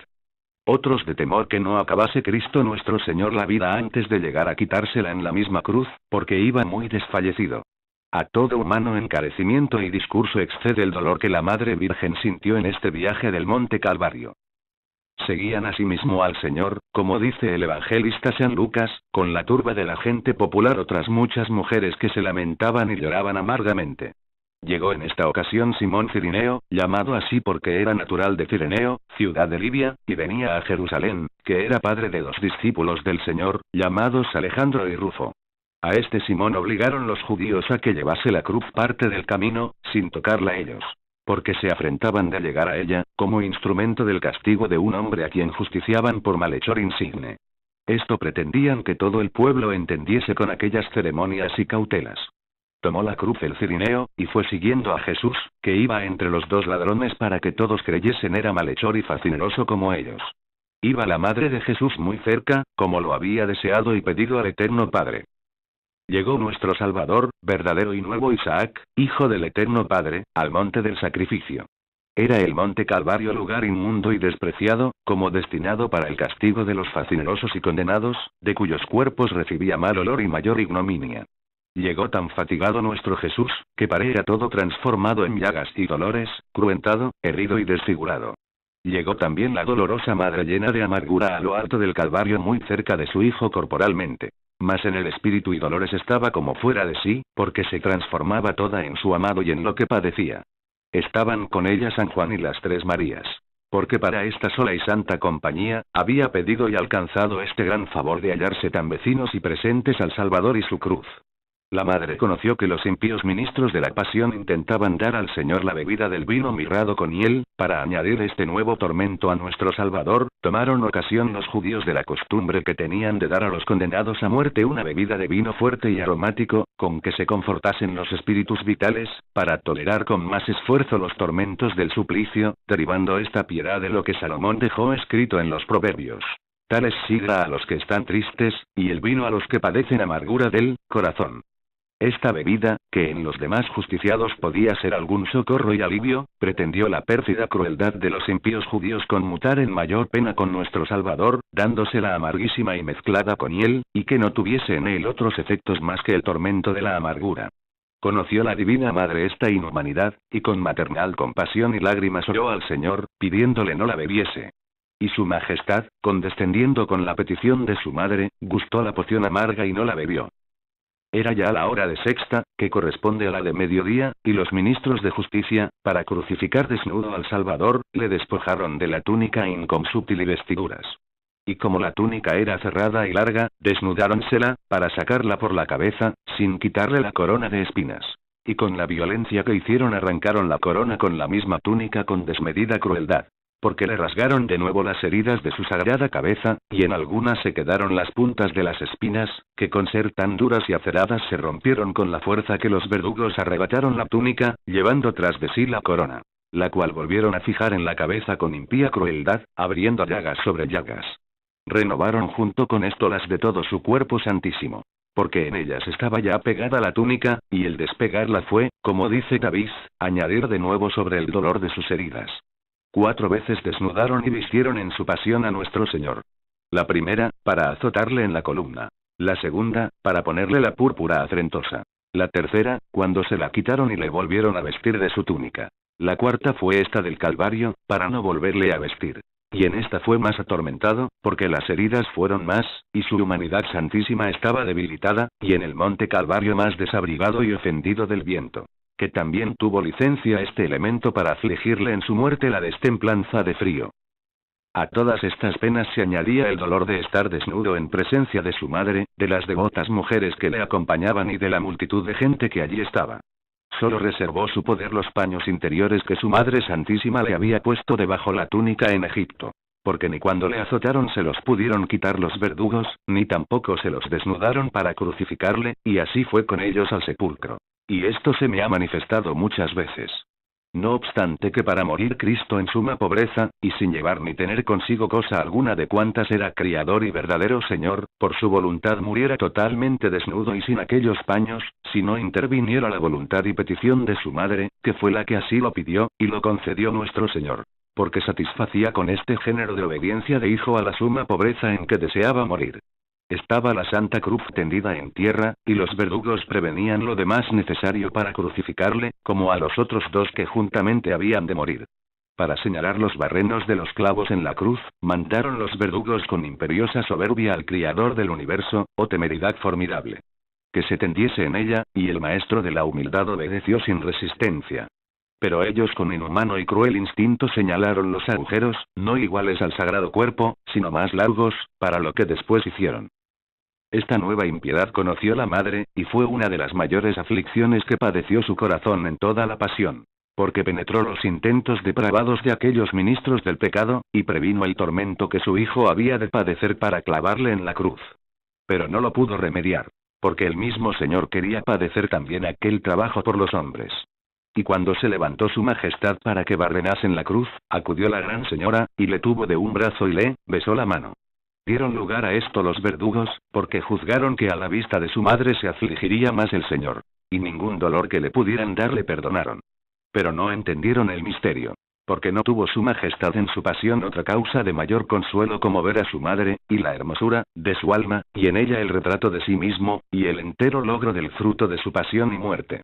Y este gozo en algún modo confortó a Cristo en aquella hora. Formados en la Santa Cruz los 3 barrenos, mandaron los verdugos a Cristo Señor nuestro segunda vez que se tendiese sobre ella para clavarle.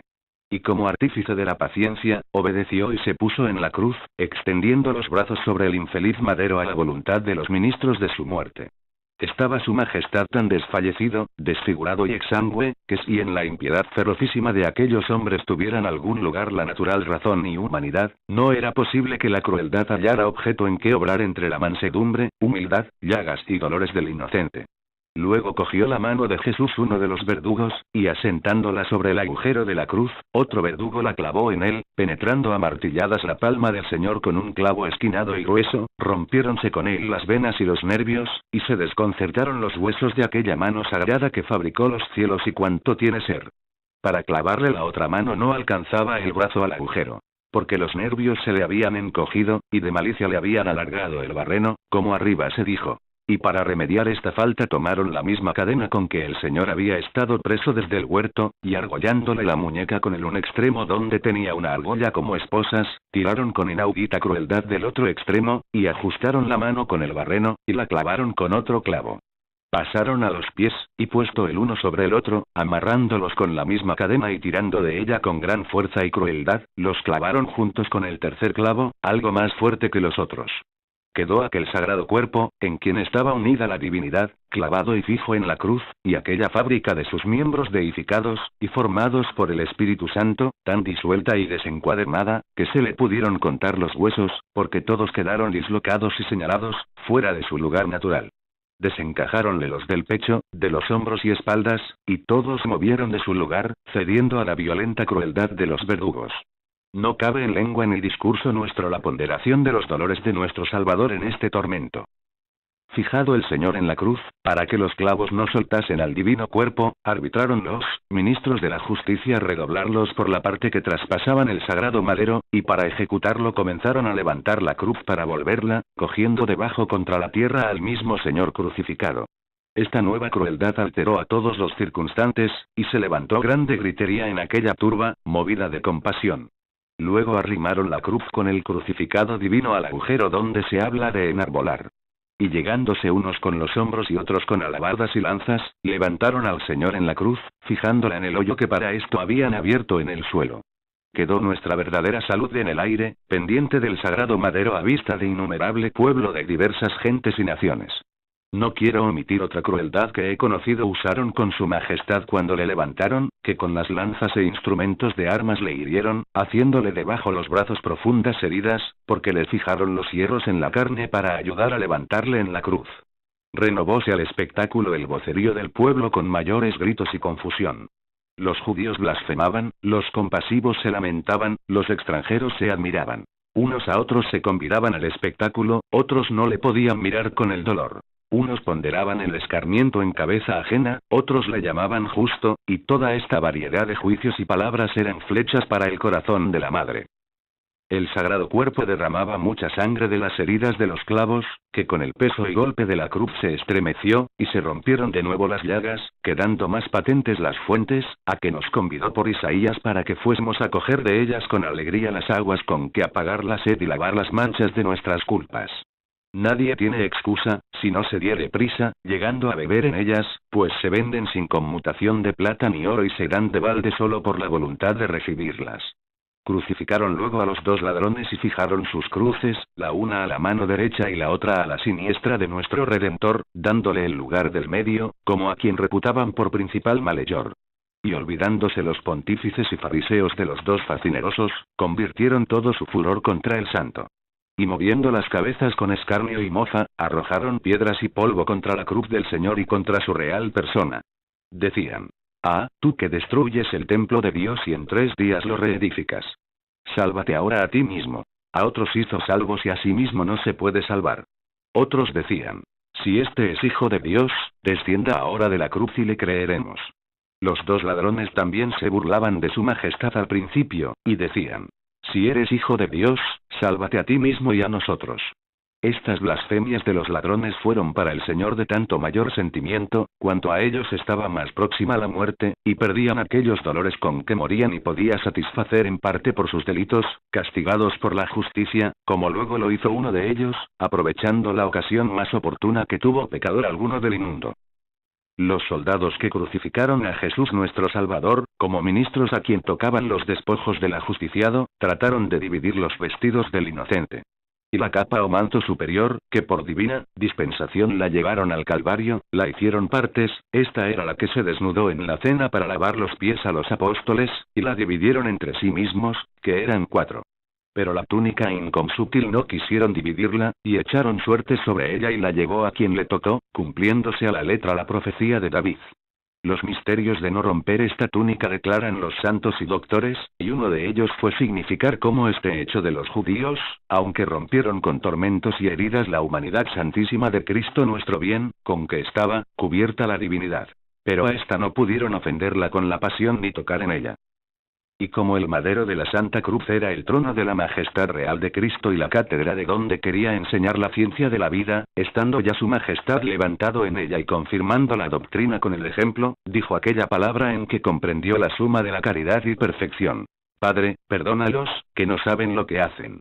Conoció algo de este sacramento uno de los dos ladrones llamado Dimas, y obrando al mismo tiempo la intercesión y oración de María, fue ilustrado interiormente para conocer a su Maestro en esta primera palabra, que habló en la cruz. Y movido con verdadero olor y contrición de sus culpas, se convirtió a su compañero, y le dijo: «¿Ni tú tampoco temes a Dios, que con estos blasfemos perseveras en la misma condenación? Nosotros pagamos nuestro merecido. Pero este, que padece, con nosotros, no ha cometido culpa alguna».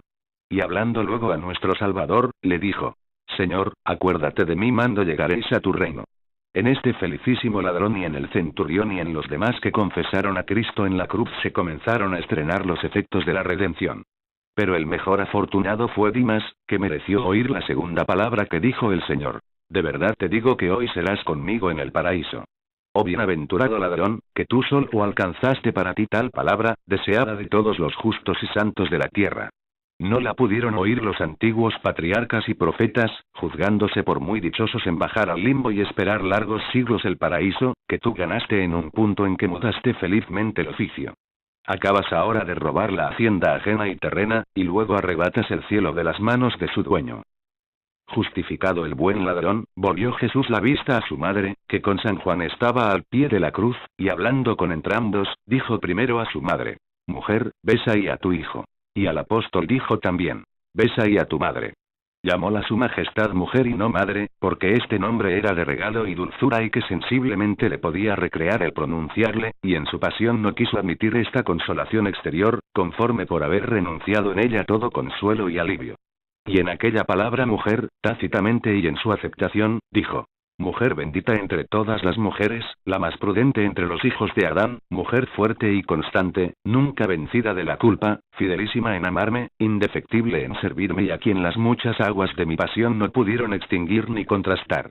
Yo me voy a mi Padre, y no puedo desde hoy acompañarte. Mi discípulo amado te asistirá y servirá como a madre y será tu hijo. Todo esto entendió la reina. Llegábase ya la hora de nona del día, aunque por la obscuridad y turbación más parecía confusa noche, y nuestro Salvador Jesús habló la cuarta palabra desde la cruz en voz grande y clamorosa, que los circunstantes pudieron oír, y dijo: Dios mío, ¿por qué me has desamparado? Estas palabras, aunque las dijo el Señor en su lengua hebrea, no todos las entendieron. Y porque la primera dicción dice Eli, Eli, pensaron algunos que llamaba a Elías, y otros, burlando de su clamor, decían: Veamos si vendrá Elías a librarlo ahora de nuestras manos. Añadió, luego el Señor la quinta palabra, y dijo: Sed tengo. Pero los pérfidos judíos y verdugos, en testimonio de su dureza, ofrecieron al Señor con irrisión una esponja de vinagre y hielo sobre una caña y se la llegaron a la boca para que bebiese, cumpliendo la profecía de David, que dijo: En mi sed me dieron a beber vinagre. Gustólo Jesús, y tomó algún trago en misterio de lo que toleraba la condenación de los réprobos. Pero a petición de su madre lo rehusó juego. Después, con el mismo misterio, pronunció el Salvador la sexta palabra: Consumatum est. Acabada y puesta la obra de la redención humana en su última perfección, dijo Cristo nuestro Salvador la última palabra: Padre, en tus manos encomiendo mi espíritu. Exclamó y pronunció el Señor estas palabras en voz alta y sonora, que la oyeron los presentes, y para decirlas levantó los ojos al cielo, como quien hablaba con su eterno Padre, y en el último acento entregó su espíritu, volviendo a inclinar la cabeza. Capítulo XXX. Herida del costado. La siente la madre por el hijo. José y Nicodemus. Desenclavo. El sepulcro. El evangelista San Juan dice que cerca de la cruz estaba María Santísima, Madre de Jesús, acompañada de María Cleofás y María Magdalena. Y aunque esto lo refiere de antes que expirase nuestro Salvador, se ha de entender que perseveró en pie, arrimada a la cruz, adorando en ella a su difunto Jesús, y a la divinidad siempre unida al sagrado cuerpo. Estaba asimismo cuidadosa cómo daría sepultura a su Hijo Santísimo, quien se le bajaría de la cruz, a donde siempre tenía levantados sus divinos ojos. Vio luego el tropel de gente armada que venía encaminándose al monte Calvario. Y creciendo el temor de algún nuevo oprobio contra el Redentor difunto, habló con San Juan y las Marías, y dijo: Ay de mí, que se divide mi corazón en el pecho. Por ventura no están satisfechos del haber muerto a mi hijo. Si pretenden ahora alguna nueva ofensa. Era víspera de la gran fiesta del sábado de los judíos, y para celebrarla sin cuidado habían pedido a Pilatos licencia para quebrantar las piernas a los 3 ajusticiados, con que acabasen de morir, los bajasen aquella tarde de las cruces y no quedasen en ellas el día siguiente. Con este intento llegó al Calvario aquella compañía de soldados que vio María. Y en llegando, como hallaron vivos a los ladrones, les quebrantaron las piernas, con que acabaron la vida. Pero llegando a Cristo, como le hallaron difunto, no le quebrantaron las piernas, cumpliéndose la misteriosa profecía del Éxodo, en que mandaba Dios no quebrantasen los huesos del cordero figurativo, que comían la Pascua. Pero un soldado que se llamaba Longinos, arrimándose a la cruz de Cristo, le hirió con una lanza penetrándole su costado. y luego salió de la herida sangre y agua, como lo afirma San Juan que lo vio y dio testimonio de la verdad. Esta herida de la lanzada, que no pudo sentir el cuerpo sagrado y ya difunto de Cristo, sintió su madre, recibiendo en su pecho el dolor, como si recibiera la herida. Corría ya la tarde de aquel día de Parásceve, y la madre aún no tenía certeza de lo que deseaba, que era la sepultura para su difunto hijo. Porque su majestad daba lugar a que la tribulación de su madre se aliviase por los medios que su providencia tenía dispuestos, moviendo el corazón de José Arimatea y Nicodemus, para que solicitasen la sepultura y entierro de su maestro. Eran entrambos discípulos del Señor y justos, aunque no del número de los 72. Porque eran ocultos por el temor de los judíos, que aborrecían como a sospechosos y enemigos a todos cuantos seguían la doctrina de Cristo y le reconocían por maestro. Era José justo en los ojos del Altísimo y en la estimación del pueblo noble, y de Curión con oficio de gobierno, y del consejo, como lo da a entender el Evangelio, que dice no consintió José en el consejo ni obras de los homicidas de Cristo, a quien reconocía por verdadero Mesías. Y aunque hasta su muerte era José discípulo encubierto, pero en ella se manifestó. Y rompiendo el temor que antes tenía a la envidia de los judíos, y no reparando en el poder de los romanos, entró con osadía a Pilatos y le pidió el cuerpo de Jesús, difunto en la cruz, para bajarle de ella y darle honrosa sepultura, afirmando que era inocente y verdadero Hijo de Dios. Pilatos no se atrevió a negar a José lo que pedía, antes le dio licencia para que dispusiese del cuerpo de Jesús. Con este permiso salió José de casa del juez, y llamó a Nicodemus, que también era justo y sabio en las letras divinas y humanas, y en las sagradas escrituras. Estos dos varones con valeroso esfuerzo se resolvieron a dar sepultura a Jesús crucificado. Y José previno la sábana y sudario en que envolverle, y Nicodemus compró hasta 100 libras de los aromas con que los judíos acostumbraban a ungir los difuntos de mayor nobleza. Con esta prevención, y de otros instrumentos, caminaron al Calvario, acompañados de sus criados y de algunas personas pías. Llegaron a la presencia de María, que con dolor incomparable asistía al pie de la cruz, acompañada de San Juan y las Marías. Y en vez de saludarla, con la vista del divino y lamentable espectáculo se renovó en todos el dolor con tanta fuerza y amargura, que por algún espacio estuvieron José y Nicodemus postrados a los pies de la reina, y todos al de la cruz, sin contener las lágrimas y suspiros, sin hablar palabra. Lloraban todos con clamores y lamentos de amargura, hasta que la reina los levantó de la tierra, y los animó y confortó. Y entonces la saludaron con humilde compasión. La madre les agradeció su piedad, y el obsequio que hacían a su maestro, en darle sepultura a su cuerpo difunto, en cuyo nombre les ofreció el premio de aquella obra. Luego se quitaron las capas o mantos que tenían, y por sus manos José y Nicodemus arrimaron las escalas a la cruz, y subieron a desenclavar el sagrado cuerpo, estando la gloriosa madre muy cerca, y San Juan con la Magdalena asistiéndole. Con esto comenzaron a disponer el descendimiento. Quitaron lo primero la corona de la sagrada cabeza, descubriendo las heridas y roturas que dejaba en ella muy profundas. Bajáronla con gran veneración y lágrimas, y la pusieron en manos de la madre. Recibióla estando arrodillada, y la adoró, llegándola a su virginal rostro, y regándola con abundantes lágrimas, recibiendo con el contacto alguna parte de las heridas de las espinas. Luego, a imitación de la madre, las adoraron San Juan y la Magdalena con las Marías y otras piadosas mujeres y fieles que allí estaban. Y lo mismo hicieron con los clavos. Para recibir la señora el cuerpo difunto de su Hijo Santísimo, puesta de rodillas extendió los brazos con la sábana desplegada. San Juan asistió a la cabeza y la Magdalena a los pies, para ayudar a José y Nicodemus, y todos juntos con grande veneración y lágrimas le pusieron en los brazos de la madre. Este paso fue para ella de igual compasión y regalo. Porque el verle llagado y desfigurada aquella hermosura, mayor que la de todos los hijos de los hombres, renovó los dolores del corazón de la madre, y al tenerle en sus brazos y en su pecho le era de incomparable dolor, y juntamente de gozo, por lo que descansaba su ardentísimo amor con la posesión de su tesoro. Adoróle con supremo culto y reverencia, vertiendo lágrimas de sangre. Y todos, comenzando San Juan, fueron adorando el sagrado cuerpo por su orden. La prudentísima madre le tenía en sus brazos asentada en el suelo para que todos le diesen adoración. Gobernábase en todas estas acciones nuestra gran reina con tan divina sabiduría y prudencia que a los hombres y a los ángeles era de admiración, porque sus palabras eran de gran ponderación, dulcísimas por la caricia y compasión de su difunta hermosura, tiernas por la lástima, misteriosas por lo que significaban y comprendían. Ponderaba su dolor sobre todo lo que puede causarle a los mortales. Movía a los corazones a compasión y lágrimas, ilustraba a todos para conocer el sacramento tan divino que trataba. Y sobre todo esto, sin exceder ni faltar en lo que debía, guardaba en el semblante una humilde majestad entre la serenidad de su rostro y dolorosa tristeza que padecía. Con esta variedad tan uniforme hablaba con su amabilísimo Hijo, con el Eterno Padre, con los ángeles, con los circunstantes y con todo el linaje humano por cuya redención se había entregado a la pasión y muerte. Pasado algún espacio que la dolorosa madre tuvo en su seno al difunto Jesús, la suplicaron San Juan y José diese lugar para el entierro de su hijo. Permitiólo. Y sobre la misma sábana fue ungido el sagrado cuerpo con las especies y ungüentos aromáticos que trajo Nicodemus, gastando en este obsequio todas las 100 libras que se habían comprado. Y así ungido, fue colocado el cuerpo en el féretro, para llevarle al sepulcro. Levantaron el sagrado cuerpo San Juan, José, Nicodemus y el centurión que asistió a la muerte, seguía la madre acompañada de la Magdalena, de las Marías y las otras piadosas mujeres.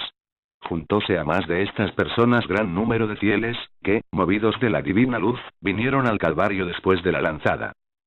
Todos así ordenados caminaron con silencio y lágrimas a un huerto que estaba cerca, donde José tenía labrado un sepulcro nuevo, en el cual nadie se había depositado ni enterrado.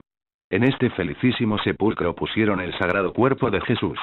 Y antes de cubrirle con la lápida le adoró de nuevo la prudente y religiosa madre, y luego unos y otros la imitaron y todos adoraron al crucificado y sepultado Señor y cerraron el sepulcro con la lápida que, como dice el Evangelio, era muy grande. Cerrado el sepulcro de Cristo, con el mismo silencio y orden que vinieron todos del Calvario se volvieron a él. Era ya tarde y caído el sol, y la señora desde el Calvario se fue a recoger a la casa del cenáculo, a donde la acompañaron los que estuvieron al entierro. Y dejándola en el cenáculo con San Juan, las Marías y otras compañeras, se despidieron de ella los demás, y con grandes lágrimas y sollozos le pidieron les diese su bendición.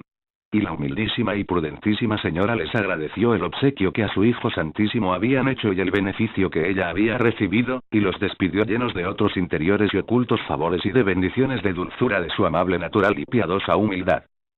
Los judíos, confusos y turbados de lo que iba sucediendo, fueron a Pilatos el sábado por la mañana, y le pidieron, mandase guardar el sepulcro.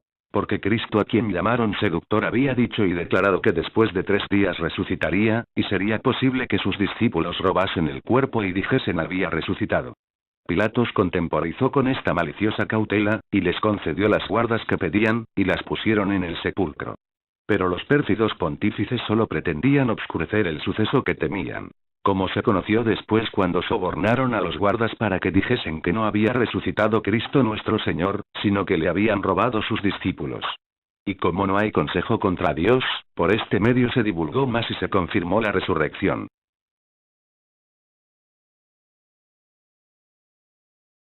La pasión de Jesucristo, visiones de Sor María de Jesús de Agreda. El siguiente es el extracto del libro La vida de la Virgen María, de Sor María de Jesús de Agreda, en que cuenta las visiones que tuvo de la pasión de Jesucristo. Son los capítulos 24 al 30. Comienza con un relato breve de la transfiguración. Capítulo Exis la transfiguración. El ungüento de nardo. Entrada en Jerusalén. Cristo en el cenáculo. Corrían ya más de 2 años y medio de la predicación y maravillas de nuestro Redentor y Maestro Jesús, y se iba acercando el tiempo destinado por la eterna sabiduría, para volverse al Padre.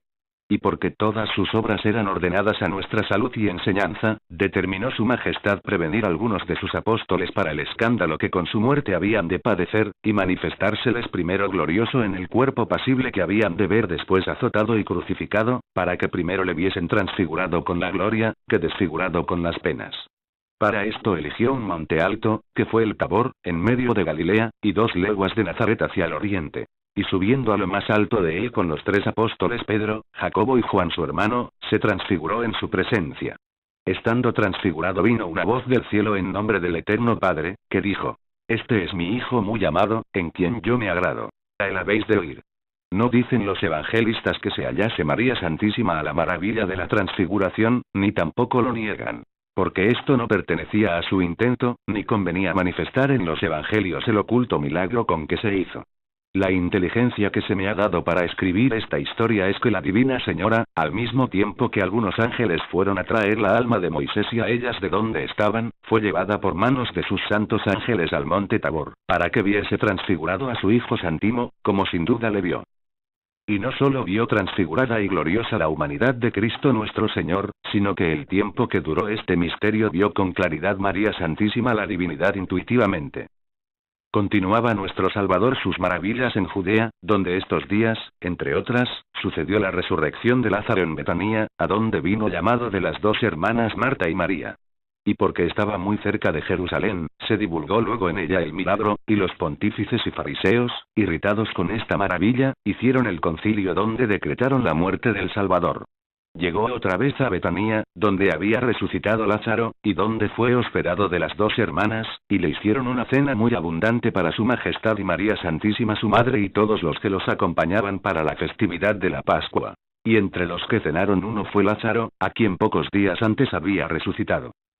Estando recostado el Salvador del mundo en este convite, conforme a la costumbre de los judíos, entró María Magdalena llena de divina luz. Y con ardentísimo amor, que a Cristo su Maestro tenía, le ungió los pies, y derramó sobre ellos y su cabeza un vaso o pomo de alabastro lleno de licor fragantísimo y precioso, de confección de nardos y otras cosas aromáticas. Y limpió los pies con sus cabellos, al modo que otra vez lo habla hecho en casa del fariseo en su conversión. De la fragancia de estos ungüentos se llenó toda la casa, porque fueron en cantidad y muy preciosos. Y la liberal enamorada quebró el vaso para derramarlos sin escasez. El avariento apóstol Judas, que deseaba se le hubiese entregado para venderlos y coger el precio, comenzó a murmurar de esta unción misteriosa y a mover a algunos de los otros apóstoles con pretexto de pobreza y caridad con los pobres, a quienes decía se les defraudaba la limosna, gastando sin provecho y con prodigalidad cosa de tanto valor, siendo así que todo esto era con disposición divina. La cena legal celebró Cristo recostado en tierra con los apóstoles, sobre una mesa o tarima que se levantaba del suelo poco más de 6 o 7 dedos. Porque esta era la costumbre de los judíos. Acabado el lavatorio, mandó preparar otra mesa alta como ahora usamos para comer, dando fin con esta ceremonia a las cenas legales y cosas ínfimas y figurativas, y principio al nuevo convite en que fundaba la nueva ley de gracia. Y de aquí comenzó el consagrar en mesa o altar levantado que permanece en la Iglesia católica. Cubrieron la nueva mesa con una toalla muy rica, y sobre ella pusieron un plato o salvilla, y una copa grande de forma de cáliz, bastante para recibir el vino necesario, conforme a la voluntad de Cristo nuestro Salvador, que con su divino poder y sabiduría lo prevenía y disponía todo. El dueño de la casa le ofreció con superior moción estos vasos tan ricos y preciosos de piedra como esmeralda. Después usaron de ellos los sagrados apóstoles para consagrar cuando pudieron. Sentóse a la mesa Cristo con los 12 apóstoles y algunos otros discípulos, y pidió le trajesen pan cenceño sin levadura, y púsolo sobre el plato, y vino puro, de que preparó el cáliz con lo que era menester. Estando juntos todos, esperando con admiración lo que hacía el autor de la vida, apareció en el cenáculo la persona del Eterno Padre y la del Espíritu Santo, como en el Jordán y en el Tabor. De esta visión, aunque todos los apóstoles y discípulos sintieron algún efecto, solo algunos la vieron. En especial el evangelista San Juan que siempre tuvo vista de águila penetrante y privilegiada en los divinos misterios. Trasladóse todo el cielo al cenáculo de Jerusalén. Que tan magnífica fue la obra con que se fundó la Iglesia del Nuevo Testamento, se estableció la ley de gracia y se previno nuestra salud eterna. Capítulo XX. Sube el monte Olivete. Sudor de sangre. Traición de Judas. Su castigo en la tierra y en el infierno. Nuestro Redentor salió de la casa del cenáculo en compañía de todos los hombres que le habían asistido en las cenas y celebración de sus misterios. Y luego se despidieron muchos de ellos por diferentes calles, para acudir cada uno a sus ocupaciones. Su Majestad, siguiéndole solos los 12 apóstoles, encaminó sus pasos al monte Olivete, fuera y cerca de la ciudad de Jerusalén a la parte oriental. Y como la alevosía de Judas le tenía tan atento y solícito de entregar al divino maestro, imaginó que iba a trasnochar en la oración, como lo tenía de costumbre. Parecióle aquella ocasión muy oportuna para ponerlo en manos de sus confederados los escribas y fariseos. Con esta infeliz resolución se fue deteniendo y dejando alargar el paso a su divino maestro y a los demás apóstoles, sin que ellos lo advirtiesen por entonces. Y al punto que los perdió de vista, partió, a toda prisa a su precipicio y destrucción. Llevaba gran sobresalto, turbación y zozobra, testigos de la maldad que iba a cometer. Y con este inquieto orgullo, como mal seguro de conciencia, llegó corriendo y azorado a casa de los pontífices. Y como el autor de la vida estaba en Jerusalén, y también los pontífices consultaban, cuando llegó Judas, cómo les cumpliría lo prometido de entregársele en sus manos. En esta ocasión entró el traidor, y les dio cuenta cómo dejaba a su maestro con los demás discípulos en el monte Olivete. Que le parecía la mejor ocasión para prenderle aquella noche, como fuesen con cautela y prevenidos para que no se les fuese de entre las manos con las artes y mañas que sabía. Alegraronse mucho los sacrilegios pontífices, y quedaron previniendo gente armada para salir luego al prendimiento del Cordero. Prosiguió nuestro Salvador su camino, pasando el torrente Cedrón, para el monte Olivete, y entró en el huerto de Getsemaní, y hablando con todos ellos, para maquinar dolosamente la muerte del Redentor del mundo. Porque los habla irritado con mayor envidia el aplauso que en la entrada de Jerusalén habían hecho con su majestad todos los moradores de la ciudad. Esto cayó sobre el milagro de resucitar a Lázaro, y las otras maravillas que aquellos días había obrado Cristo nuestro Señor en el templo.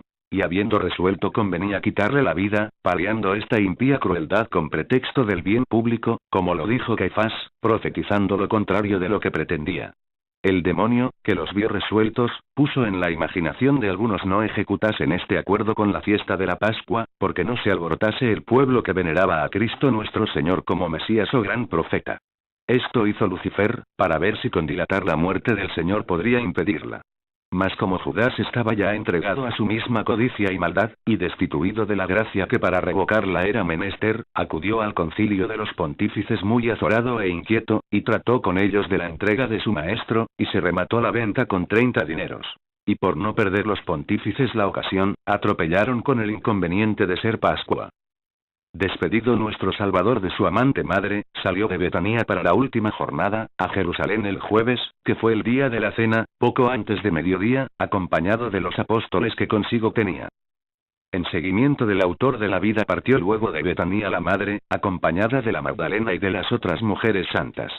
Y como el divino Maestro iba informando a sus apóstoles y previniéndolos con la doctrina de su pasión, para que no desfalleciesen en ella por las ignominias que la viesen padecer, así también la Señora de las Virtudes iba consolando y previniendo a su congregación santa de discípulas, para que no se turbasen cuando viesen morir a su Maestro y ser azotado afrentosamente. Y aunque en la condición femenina eran estas santas mujeres de naturaleza más enferma y frágil que los apóstoles, con todo eso fueron más fuertes que algunos de ellos en conservar la doctrina y documentos de su gran maestra y señora. Quien más se adelantó en todo fue Santa María Magdalena, porque la llama de su amor la llevaba toda enardecida. Y por su misma condición natural era magnánima, esforzada y varonil. Y entre todos los del apostolado tomó por su cuenta acompañar a la Madre de Jesús y asistirla, sin apartarse de ella en todo el tiempo de la pasión, y así lo hizo como amante fiel.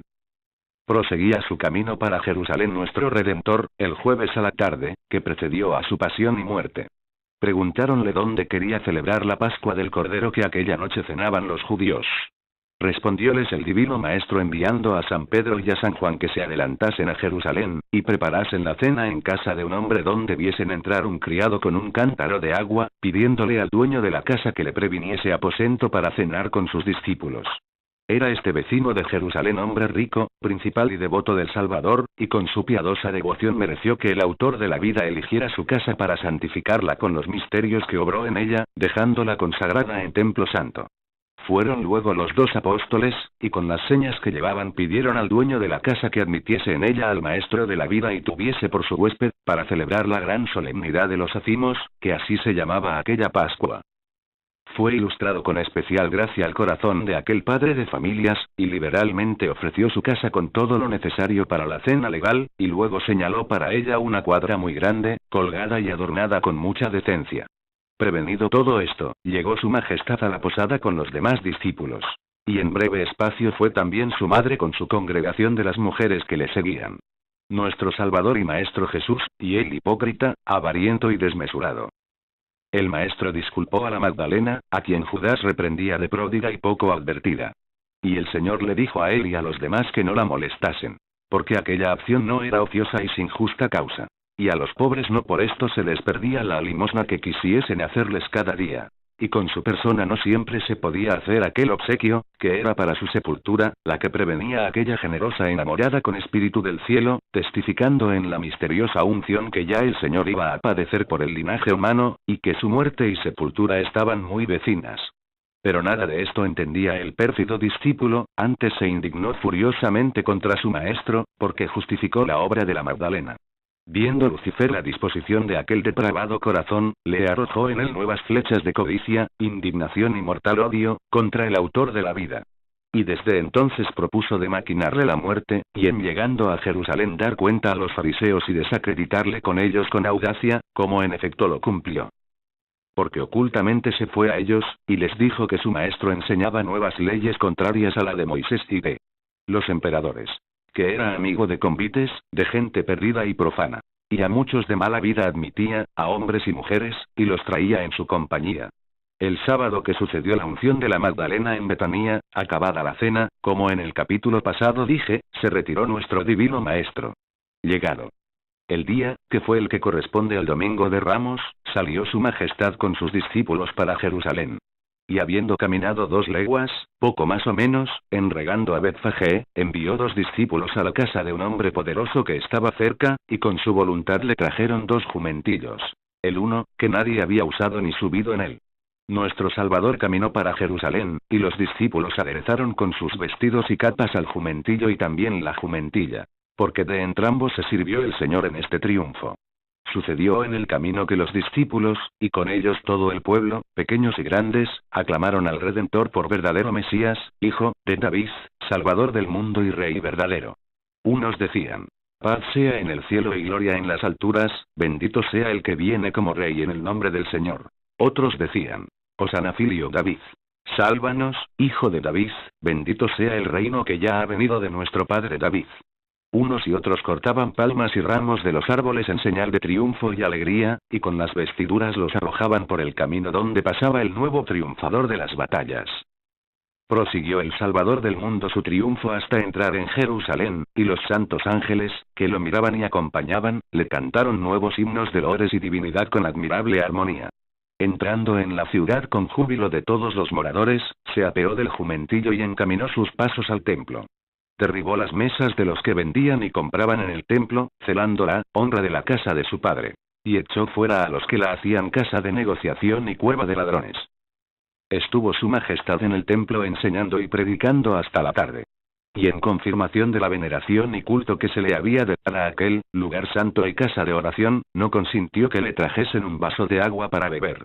Y, sin recibir este ni otro refrigerio, volvió aquella tarde a Betanía, de donde había venido, y después los días siguientes hasta su pasión volvió a Jerusalén. El miércoles siguiente a la entrada de Jerusalén, fue el día que Cristo nuestro Señor se quedó en Betanía sin volver al templo, se juntaron de nuevo en casa del pontífice Caifás los escribas y fariseos. En retirándose su purísima madre, entró en el aposento prevenido para la cena con todos los 12 apóstoles y otros discípulos, y con ellos celebró la cena del Cordero, guardando todas las ceremonias de la ley, sin faltar a cosa alguna de los ritos que él mismo había ordenado por medio de Moisés.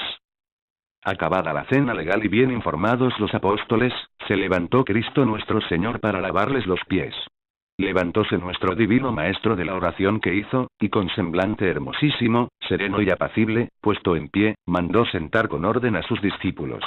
Luego se quitó un manto que traía sobre la túnica inconsútil, y ésta le llegaba a los pies, aunque no los cubría. Y en esta ocasión tenía sandalias, que algunas veces las dejaba para andar descalzo en la predicación, y otras las usaba, desde que su Madre Santísima se las calzó en Egipto, y fueron creciendo en hermosos pasos con la edad, como crecían los pies. Despojado del manto, recibió una toalla o mantel largo, y con la una parte se ciñó el cuerpo, dejando pendiente el otro extremo. Luego echó agua en una bacía para lavar los pies de los apóstoles. Llegó a la cabeza de los apóstoles San Pedro para lavarle. Y cuando el fervoroso apóstol vio postrado a sus pies al mismo Señor, turbado y admirado dijo: «¿Tú, Señor, me lavas a mí los pies?». Respondió Cristo con incomparable mansedumbre: «Tú ignoras ahora lo que yo hago, pero después lo entenderás». No entendió San Pedro esta doctrina, y embarazado con el indiscreto afecto de su humildad, replicó al Señor y le dijo: «Jamás consentiré, Señor, que tú me laves los pies». Respondióle con más severidad el autor de la vida: «Si yo no te lavaré, no tendrás parte conmigo». Con la amenaza de Cristo quedó San Pedro enseñado, que con rendimiento respondió luego: «Señor, no solo doy los pies, sino las manos y la cabeza, para que todo me lavéis». Admitió el Señor este rendimiento de San Pedro, y le dijo: Vosotros estáis limpios, aunque no todos, porque estaba entre ellos el inmundísimo Judas, y el que está limpio no tiene que lavarse más de los pies. Pasó el divino maestro a alabar a Judas, cuya traición y alevosía no pudieron extinguir la caridad de Cristo, para que dejase de hacer con él mayores demostraciones que con los otros apóstoles. Y sin manifestarle su majestad estas señales, se las declaró a Judas en dos cosas. La una, en el semblante agradable y caricia exterior con que se le puso a sus pies, y se los lavó, besó y llegó al pecho. La otra, en las grandes inspiraciones con que tocó su interior, conforme a la dolencia y necesidad que tenía aquella depravada conciencia. Resistió la maldad de Judas a la virtud y contacto de aquellas manos divinas. Y aunque no hubiera recibido otros auxilios la pertinacia de Judas, sino los ordinarios que obraba en las almas la presencia y vista del autor de la vida, y los que naturalmente podía causar su persona, fuera la malicia de este infeliz discípulo sobre toda ponderación. Era la persona de Cristo nuestro bien en el cuerpo perfectísima y agraciada. El semblante grave y sereno, de una hermosura apacible y dulcísima. El cabello nazareno uniforme. El color entre dorado y castaño. Los ojos rasgados y de suma gracia y majestad. La boca, la nariz y todas las partes del rostro proporcionadas en extremo, y en todo se mostraba tan agradable y amable, que a los que le miraban sin malicia de intención, los atraía a su veneración y amor. Sobre esto causaba con su vista gozo interior.